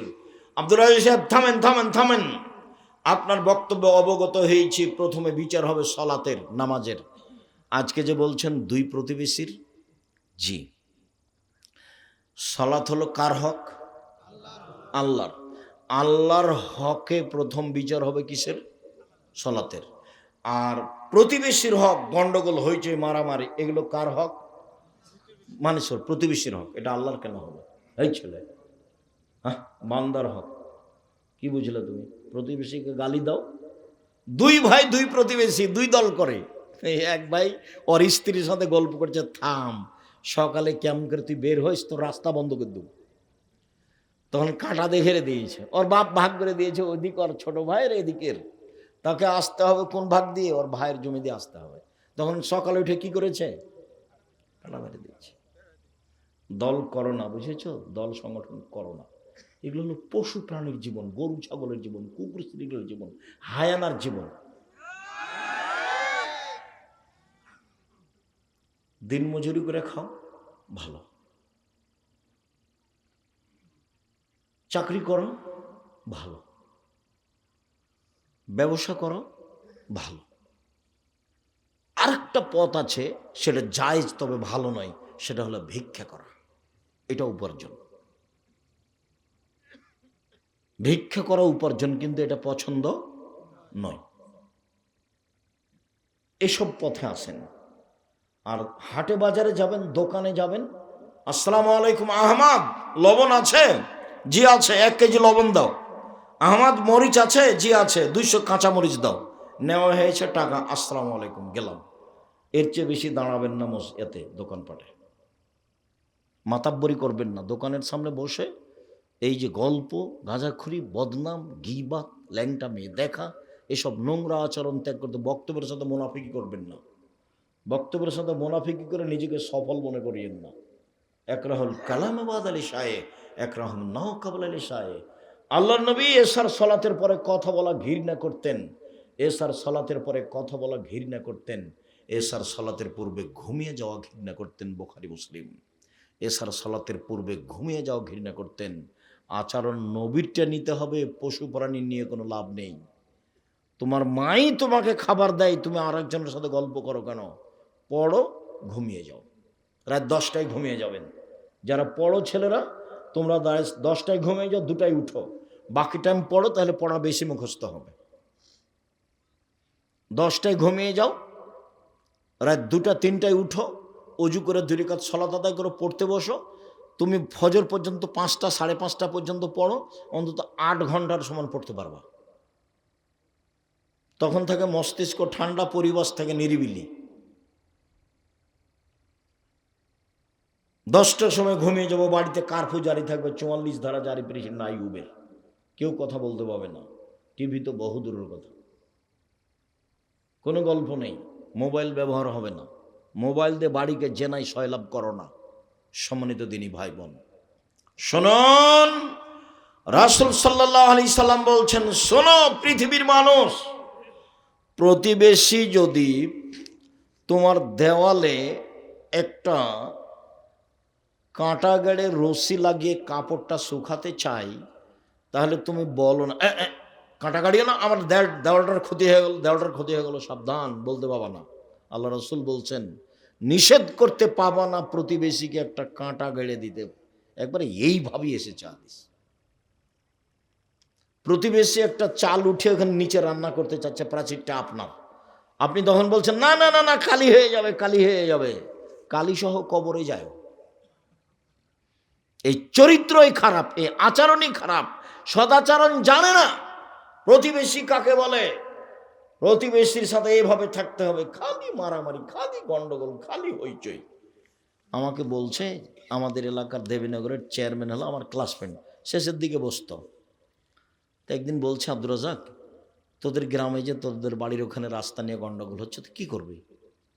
তুই এক কাজ করিস চেয়ারম্যান, তুই আমাদের বাড়ির সামনে যখন রাস্তাটা যাবে না, তখন আমাদের বাড়ির ভেতর এইভাবে ঢুকে যাবে, যে আবার এইভাবে আসে, দেখি কে কিছু বলে নাকি। কোনো সমস্যা নেই, রাস্তা দিয়ে যেতে আমাদের বাড়ি যখন জমির উপরে যাবে, তখন এভাবে চলে যাবে, আবার এভাবে আসে, তারপর যাবে। তুই যে এভাবে বলছিস কেন? বলে কোনো সমস্যা নেই, সেই জন্য। তারপরেও যদি মনে করিস যে তাহলে কি করতে হবে, এই যে যারা দায়িত্ব পালন করে অমুক মেম্বার, তাকে জিজ্ঞাসা করিস, যেভাবে হবে সেভাবে করিস। কেন তুই আসবি না? বলে এইসব সামাজিক কথা নিয়ে আমরা যাই না, ও পাতাই তো পড়ি না। প্রতিবেশীর সাথে গন্ডগোল, আমি জীবনে কোনোদিন মানুষের প্রতিশোধই নিইনি। যার যা মনে লাগে সে সুন্দর করে গালি দিয়ে নেয়, মন ভরে, বদনাম করে নাই, কোনোদিন প্রতিবাদ করা প্রয়োজন মনে করিনি। যা মন যা লাগে বলুক, যা করার লাগে করুক, প্রতিশোধনই না, প্রতিবাদও যায় না, প্রতিশোধনই না, প্রতিবাদও যায় না। ওর পিছনে পড়ি না, বদনাম করি না। মাথাতে ওকে তো আমি বড় মনেই করিনি, তা আমি কি দিয়ে তার বদনাম করব? ওতে আগে চলে গেল, ওটা তো আমার মাথাতেই নাই, তা আমি তার বদনাম করব কি দিয়ে? আমি তো হিসাবই রাখিনি, ধর্তব্যে রাখিনি, তো কেন তার দিন বদনাম করব? তার পিছনে পড়া আমার প্রয়োজনই নেই। জীবনে কোনোদিন কারোর পিছনে পড়া আমি প্রয়োজন মনে করি। আল্লাহ তুমি হেফাজত করো, তুমি সর্বশক্তিমান, তুমি সব কিছু করতে পারো। দেখো ছেলেরা, তোমরা দেখো, এইভাবে হুড়াহুড়ি করে মানুষের কাছে জোর করে চাঁদা আদায় করে জাতির জন্য বোঝা হয়ে কি করবা? মারামারি করে, দাঙ্গামা হাঙ্গামি করে, নেতা নির্বাচন করে, মানুষের বিরোধিতা গেয়ে তুমি মোটরসাইকেলে যখন যাও, 8টা 10টা মোটরসাইকেল নিয়ে, তখন তোমার চরিত্র তুমি বুঝতে পারো না? তোমার মুখে কেউ, মুখের উপরে কেউ আসলে তুমি তাকে মারবা। এটা কি? তুমি কি দেখাতে চাচ্ছ? তুমি কি মুসলিম সেনাপতি? তুমি কি খালিদ বিন ওয়ালিদ? তুমি কি হিন্দুর বিরুদ্ধে লড়েছ? তুমি কি ইহুদি খ্রিস্টানের বিরুদ্ধে লড়েছ? তুমি কি দেখাতে চাচ্ছ? কিসের সদাচরণ এগুলো? সম্মানিত দিনী ভাই বোন, রাসূল সাল্লাল্লাহু আলাইহি সাল্লাম বলছেন, সে ব্যক্তি মোমেন নয় যার প্রতিবেশী খেয়ে আছে কি না খেয়ে আছে খোঁজ নেয় না। আয়েশা রাদিয়াল্লাহু তাআলা আনহা বলেন, আল্লাহর নবী বলছেন যে জিবরাইল এসে খালি বলে প্রতিবেশীর সাথে সদাচরণ করেন। জিবরাইল এসে খালি বলে সদাচরণ করেন প্রতিবেশীর সাথে। জিবরাইল এসে আমাকে বলে প্রতিবেশীর সাথে সদাচরণ করেন। তখন আমার মনে হলো যে কবে মনে হয় জিবরাইল এসে বলবেন প্রতিবেশীকে জমি ভাগ করে দাও। এইভাবে বুখারী মুসলিমের হাদিস এসেছে। কেমনে প্রতিবেশীর সাথে টিকবেন? মাওলানা সাহেব আরো চলতে পারে না। আমাদের জিজ্ঞাসা করে দেখেন, আমাদের বছর বছর কথা হয় না, বছর বছর কথা হয় না। কি যে করি আমি বুঝতে পারি না। আমি খালি বলছি আপনারা আসেন না জামিয়া সালাফে, আমাকে ডাকেন, এখনই ডাকেন, এখনই চলে যাব। আর আমাকে কোনো লোক দিয়ে ডাকা লাগবে না। মুচি মেথর এসে বলবে আব্দুর রাজ্জাক সাহেব আপনাকে ডাকছে, ঠিক আছে চলেন। নিজের ব্যক্তিত্ব দিয়ে 1 মিনিট বাঁচতে আমি রাজি নই, যেমন মাস্ক পরে বাঁচতে আমি রাজি নই। নিজের ব্যক্তিত্ব দিয়ে 1 মিনিট বাঁচতে রাজি নই। ব্যক্তিত্ব বলে আমার কোনো জিনিসই নেই। ভ্যানও যা, গাড়ি তো তা, পায়ে হেঁটো তাই, সমান আছে আলহামদুলিল্লাহ। ব্যক্তিত্বের আমি 0 দাম দিতে রাজি নই। আপনি আমাকে দাওয়াত দিয়েছেন, আপনি 16 আইটেমে ভর্তা আর 32 আইটেমে তরকারি, এতে সাভারে ঢাকায় কত আইটেমে? 16 আইটেমে ভর্তা আর 32 আইটেমের তরকারি। আচ্ছা ও করেছে না, আপনি কালকে নিয়ে যান বেগুন ভাত, বেগুন ভর্তা, আর কিচ্ছু নাই, বা লবণ মরিচ, পরীক্ষা করে দেখেন, আমার কাছে কোনো ভারী নাই এটা। আর কাল কি আচরণ করেছেন আমি আজ ওটা মনে রাখিনি। কতদিন এসে ক্ষমা চাচ্ছে, সেদিন টাকা পয়সা দেওয়া হয়নি তো কষ্ট পেয়েছেন মনে হয়। বলেছি কবে যে টাকা পয়সা দেননি তা তো আমার মনে নাই, কখন যে টাকা পয়সা দিলেন না। এ তো সেদিন কোথা থেকে আসলাম, 1 টাকা দেয়নি, কোথায় জানি এখন এই বছর। এখনো মনে হয় পরীক্ষা করে। একবার তো পরীক্ষা অনেক দিন আগে করেছিল রংপুরে, তো এখনো করে নাকি, হয়তো বা করে, যে দেখি কি বলে। তখন তো পয়সা পাতি হাতে তেমন ছিল না, যদি যে এখনো কোনো পয়সা পাতি ওভাবে আমরা ইনকাম করি না, বাস জামিয়া সালাফে আল্লাহ দেউলিয়া দেউলিয়া। সম্মানিত দিনী ভাই বোন, বলছিলাম রাসূল সাল্লাল্লাহু আলাইহি সাল্লামকে একজন এসে বলছে, আল্লাহ নবী আমি কিভাবে বুঝবো যে আমি ভালো মানুষ? কাইফা আলামানি আহসানতু আসাতু, আমি কিভাবে বুঝবো যে আমি ভালো মানুষ? তখন আল্লাহ রাসূল বলছেন, এই যা সামিতা মিন জিরানাকা ইয়াকুলুনা হাসানা ফাকাদ হাসানতা। আরে শোনো, প্রতিবেশী যখন তোমাকে বলবে ভালো তখন তুমি ভালো। ওই যা সামিতা মিনহুম আসাতা ফাকাদ আসাতা, আর যখন প্রতিবেশী থেকে তুমি শুনবে খারাপ তখন তুমি খারাপ। নেন এবার, আমি ভালো এটা কার উপরে নির্ভর করছে? প্রতিবেশী।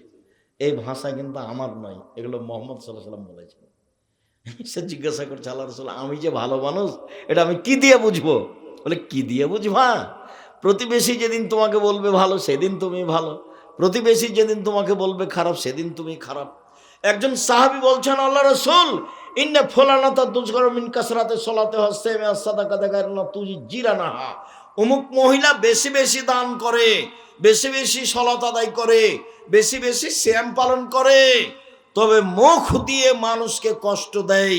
আল্লাহ রাসূল বলছেন, হে ফিন্নার, ও জাহান্নামে যাবে। মুখ দিয়ে যে কষ্ট দেয় সে জাহান্নামে যাবে। তাহাজ্জুদ পড়লেও যাবে, হজ করলেও যাবে, উমরা করলেও যাবে, 5 ওয়াক্ত সালাত আদায় করলেও যাবে, সিয়াম পালন করলেও যাবে। মুখ খারাপ যার সে জান্নাতে যাবে না। এই যে সহিহ হাদিস। মুখ বন্ধ রাখবেন। রাসূলকে জিজ্ঞাসা করা হলো, বাঁচার পথ কি? তখন আল্লাহ রাসূল বললেন, বাঁচার পথ 3টা। 1, মুখ বন্ধ রেখো। 2, জরুরি প্রয়োজন ছাড়া বাড়ির বাইরে যাবা না। 3, পাপের জন্য কাঁদো। বাস, জান্নাতে চলে যাবা। একদা আল্লাহ রাসূল বলছেন, কাইফা বিকুম বিজামানিন, যুগের কি হবে তোমাদের কি হবে, যুগের কি হবে তোমাদের কি হবে। যেদিন সমাজে সবাই আগাছা হবে, কোনো মানুষই থাকবে না, পশু প্রাণীর মতো হবে সবাই, সেদিন তোমাদের কি হবে, যুগের কি হবে। বলেন কি করতে হবে তাহলে? তখন আল্লাহ রাসূল বলছেন, হ্যাঁ, 1, মুখ বন্ধ রেখো। 2, বাড়িতে থেকো। 3, ভালোটা গ্রহণ করিও, মন্দটা ছেড়ে দিও। তখন সাহাবী বলছেন, আচ্ছা ঠিক আছে, বাড়িতে থাকলাম, কিন্তু হইচয়ের সমাতে, দলাদলির সমাতে ও যদি আমাকে বাড়িতে এসে মারে তাহলে কি করব? কথা কি বুঝতে পেরেছেন? আবার বলবো, আবার বলি। এই ছেলে, কাছাকাছি চলে এসেছি, খেয়াল করো তো, বুঝতে পারো কিনা।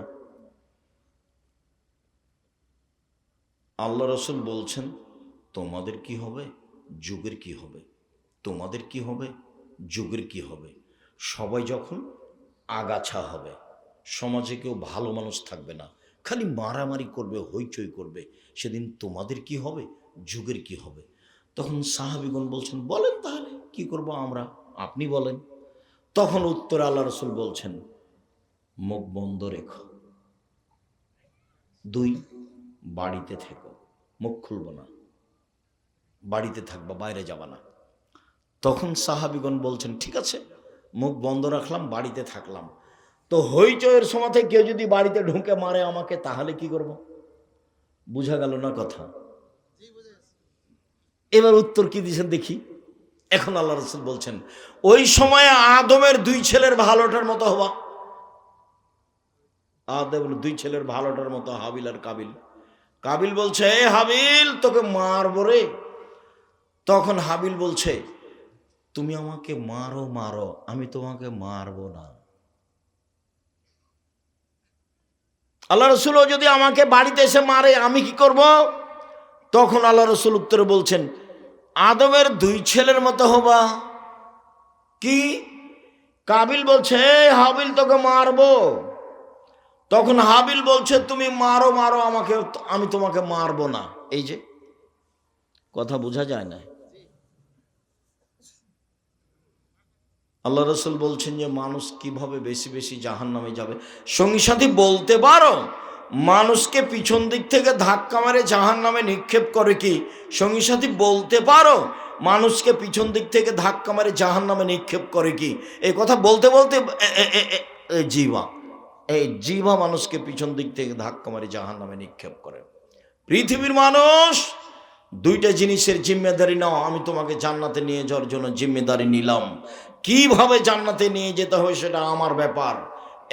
1, মুখ বন্ধ রাখবা, মুখ দিয়ে বদনাম করবা না, গীবত করবা না, গালি দিবা না, জুলুম করবা না, অন্যায় করবা না। মুখ বন্ধ রেখো। কিভাবে জান্নাতে নিয়ে যেতে হবে সেটা আমি দেখবো, মুহাম্মদ সাল্লাল্লাহু আলাইহি ওয়াসাল্লাম বলছেন। 2, জেনায় লিপ্ত হবা না, বাকিটুকু আমি দেখে নেব, জেনায় লিপ্ত হবা না। তো যুবক, তুমি তখন বুঝছো যে জেনা তো এখন বন্যার মতো, তো আমাদের তো ঘটেই গেছে, তুমি আজ থেকে বন্ধ করো। আজ থেকে তুমি মোবাইলে সে মেয়ের সাঁতার কথা বলিও না। শক্ত হও, শক্ত। শয়তান তোমাকে বোকা বানিয়েছে, শক্ত হও। আমি বিচার মাঠে দেখে নেব কিভাবে জান্নাতে যেতে হয়, নিয়ে যেতে হয়।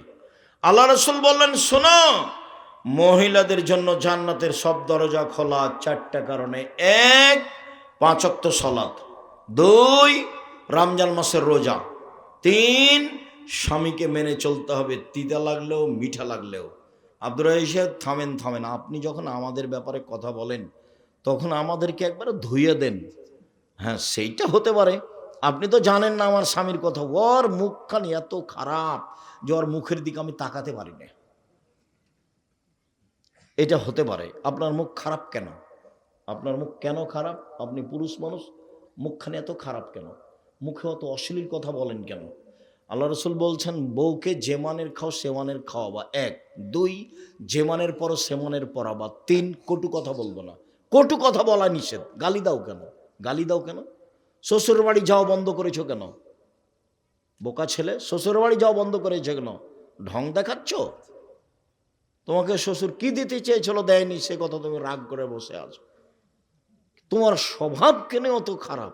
তুমি লুঙ্গি কিনা দাও তোমার শ্বশুরকে, কাজ করে খাও।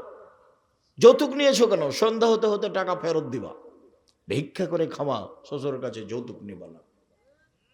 4, বউকে মারতে পাবা না। 5, নিজের বাড়ি ছাড়া বউকে কোথাও যেতে দিবা না। নানির বাড়ি, খালার বাড়ি, দাদির বাড়ি, বাপের বাড়ি, মায়ের বাড়ি যাওয়া বন্ধ। জরুরি প্রয়োজনে গেলে সাথে যাবা। বিবাহের বাড়ি যাওয়া টোটালেই নিষেধ। হাট বাজারের তো কোনো প্রশ্নই আসে না। আমাদের বাসা থেকে কোনোদিন জীবনে হাট বাজারে যায় না। আমরা মরে গেছি। আমার 16 বছর ছাত্র জীবন, 35 বছর শিক্ষক জীবন চলছে, আমি কোনোদিন চায়ের স্টলে বসিনি। মরে গেছি নাকি? বেঁচে আছি তো। এই তোমার সামনে বেঁচে আছি, এটা আলহামদুলিল্লাহ। কোনোদিন যাইনি, বসিনি। আমার মা বলতেন, আব্বু তো বলতে জানো, বেটা শোন, 1, দোকানে বসিও না। 2, বন্ধুতালি করো না। 3, প্রাইভেট পড়ায়ও না। 4, দাওয়াত খায়ও না। আমার মা পিছে পিছে হাঁটতেন আর এভাবে বলতেন, 1, দোকানে বসিও না। 2, প্রাইভেট পড়ায়ও না। 3, বন্ধুতালি করো না। 4, দাওয়াত খায়ও না। আমার মা পিছে পিছে হাঁটতেন আর এভাবে বলতেন। সম্মানিত দিনী ভাই বোন, মুখ কন্ট্রোলে রাখবেন। বাস 4টা জিনিস করলে মহিলারা জান্নাতে চলে যাবে। 1, 5 ওয়াক্ত সালাত। 2, রমজান মাসের সিয়াম রোজা। 3, স্বামীকে মেনে চলতে হবে, তিতা লাগলেও মিঠা লাগলেও। 4, জেনায় লিপ্ত হওয়া যাবে না, তাহলে জান্নাতের সব দরজা খোলা, সবটি খোলা, যেটাতে ইচ্ছে সেটাতেই ঢুকবে। 4টে সবার জন্য জান্নাতের সব দরজা খোলা। কখন? যখন অজু করার পরে বলবে, আশহাদু আল্লা ইলাহা ইল্লাল্লাহু ওয়াহদাহু লা শারীকা লাহু ওয়া আশহাদু আন্না মুহাম্মাদান আবদুহু ওয়া রাসূলুহু। আপনার জন্য জান্নাতের দরজা খোলা। খেয়াল করে বলতে হবে অজু করার পরে। সম্মানিত দিনী ভাই বোন, বিস্তারিত আলোচনা সদাচরণ লিখতে হবে। আজকের মতো এ পর্যন্ত বলেই, আমাদের আব্দুল্লাহর বই আছে আল্লাহর পথে যাত্রা, নাকি আল্লাহর পথে যাত্রা, নতুন 1000 ফতোয়া আছে। সেটার আমি যেগুলো বলছি সেগুলো উপদেশ বইয়ে আছে। আর নামাজের উপরে বইটা আমি হাতে নাতে নামাজ শেখানোর জন্য চেষ্টা করেছি, মানে একবারে চূড়ান্ত সঠিকভাবে আপনি সালাতের উপরে বইটা নিয়ে যাবেন। আব্দুল্লাহর বইটা আছে আল্লাহর পথে যাত্রা, 1000 ফতোয়া বিশিষ্ট বইটা আছে, দেখেন। আর যা বক্তব্য দিই সব উপদেশ বইয়ে আছে। আর সলাৎ শিক্ষার বইটা একবারে হাতে নাতে সলাৎ শেখানো আছে। কোথায় আছে বইগুলো? গেটের সামনে গাড়িতে আছে, ড্রাইভার আছে, কেউ খালি যাবেন না, বইগুলো অবশ্যই সাথে নিয়ে যাবেন। এখানে কি লেখা আছে? কাপড়ের মোজা মাসে করা যাবে? হ্যাঁ যাবে, সলাত আদায় করা যাবে। কাপড়ের চামড়ার কোনো পার্থক্য নেই, যারা পার্থক্য করেছে তাদের ভুল হয়েছে।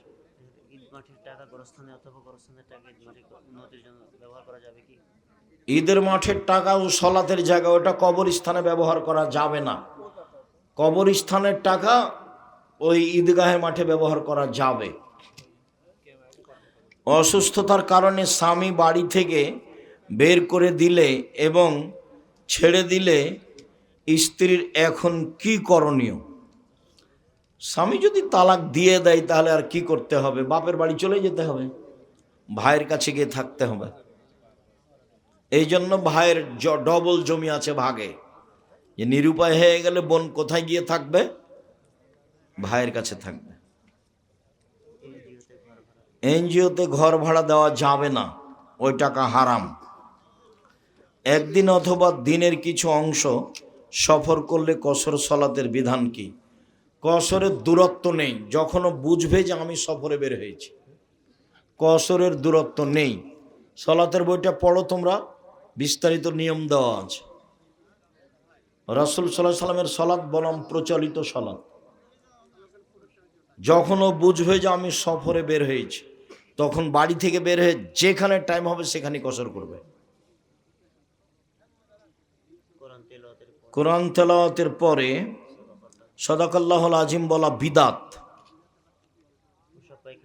প্রস্রাব পায়খানা করার পর হাত বা না ধুলে কি কোনো গুনাহ হবে? হাত পা নাকি না ধুলে?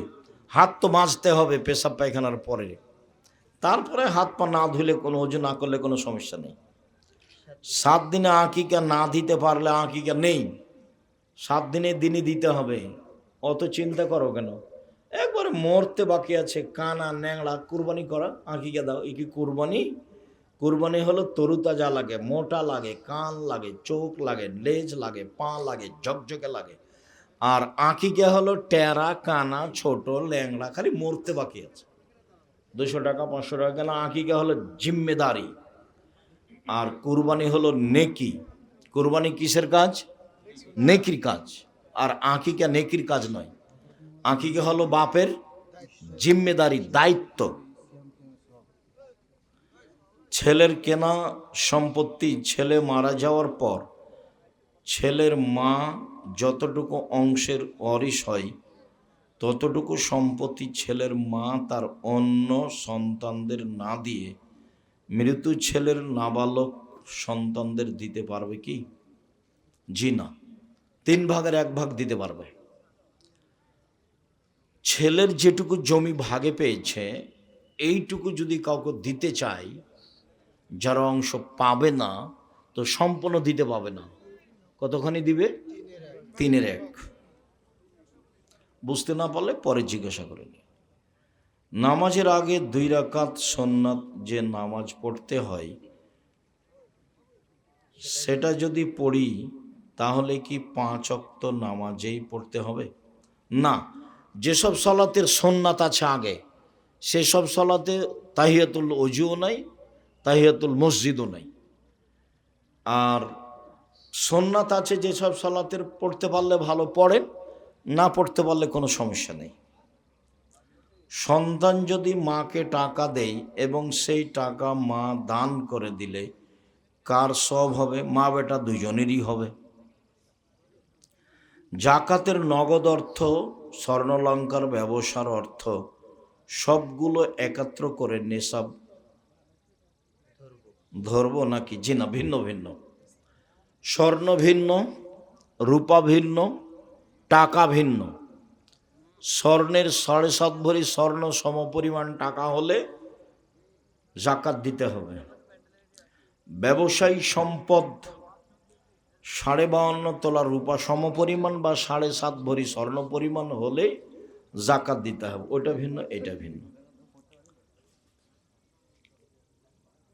গতকাল রাতে রাজশাহী বাঘা থানা একজন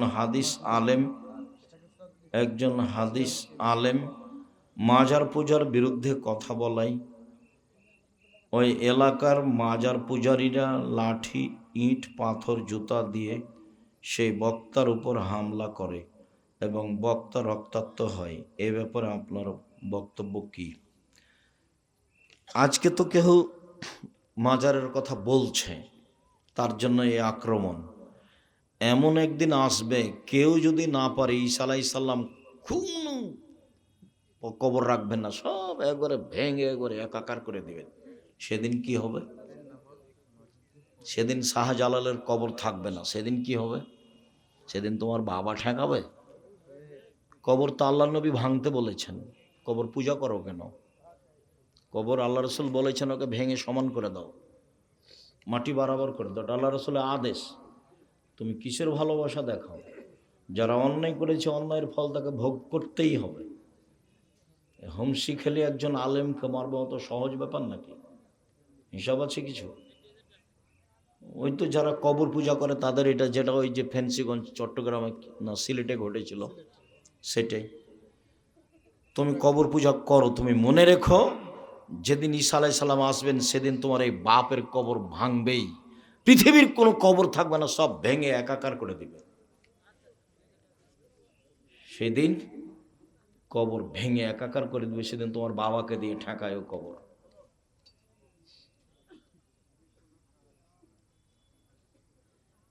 পিতা থেকে বেঁচে থাকা সত্ত্বেও সন্তান যদি জমি জোর করে নেই এবং মেয়েকে জমি হতে বহিষ্কৃত করে, এইগুলো বঞ্চিত করে, জুলুম।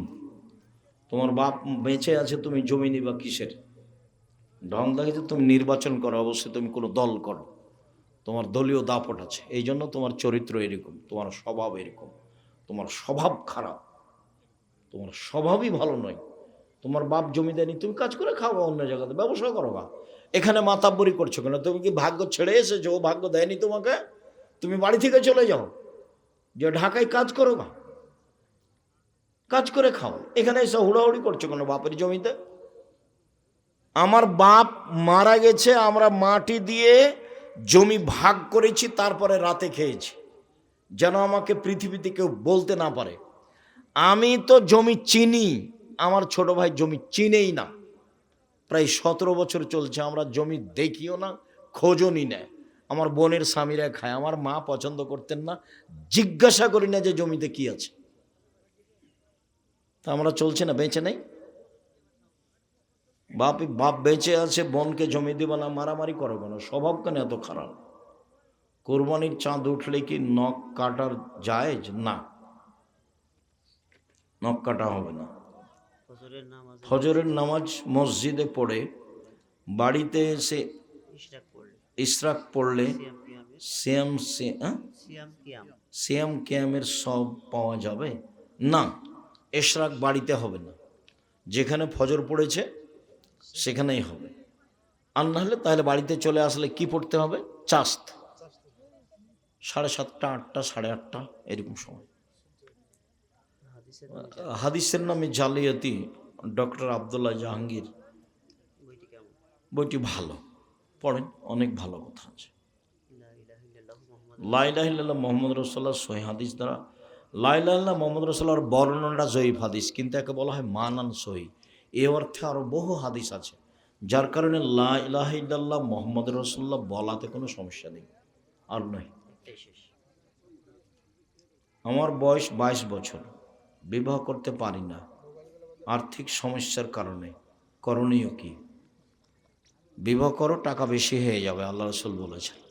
কাজ করে খাও, কাজ করার সব আল্লাহ রুজির ব্যবস্থা করে দিবে। এগুলো তোমার বোকামি কথা। শুকরিয়া, জাযাকুমুল্লাহ। আল্লাহ আমাদের যারা মারা গেছে তুমি তাদের কবরের শাস্তি মাফ করো, আমরা যারা বেঁচে আছি তুমি তাদেরকে তোমার রাসূলের পদ্ধতি অনুযায়ী চলার তৌফিক দান করো। আজকের আলোচনা অনুযায়ী আমাদের সদাচরণের তৌফিক দান করো।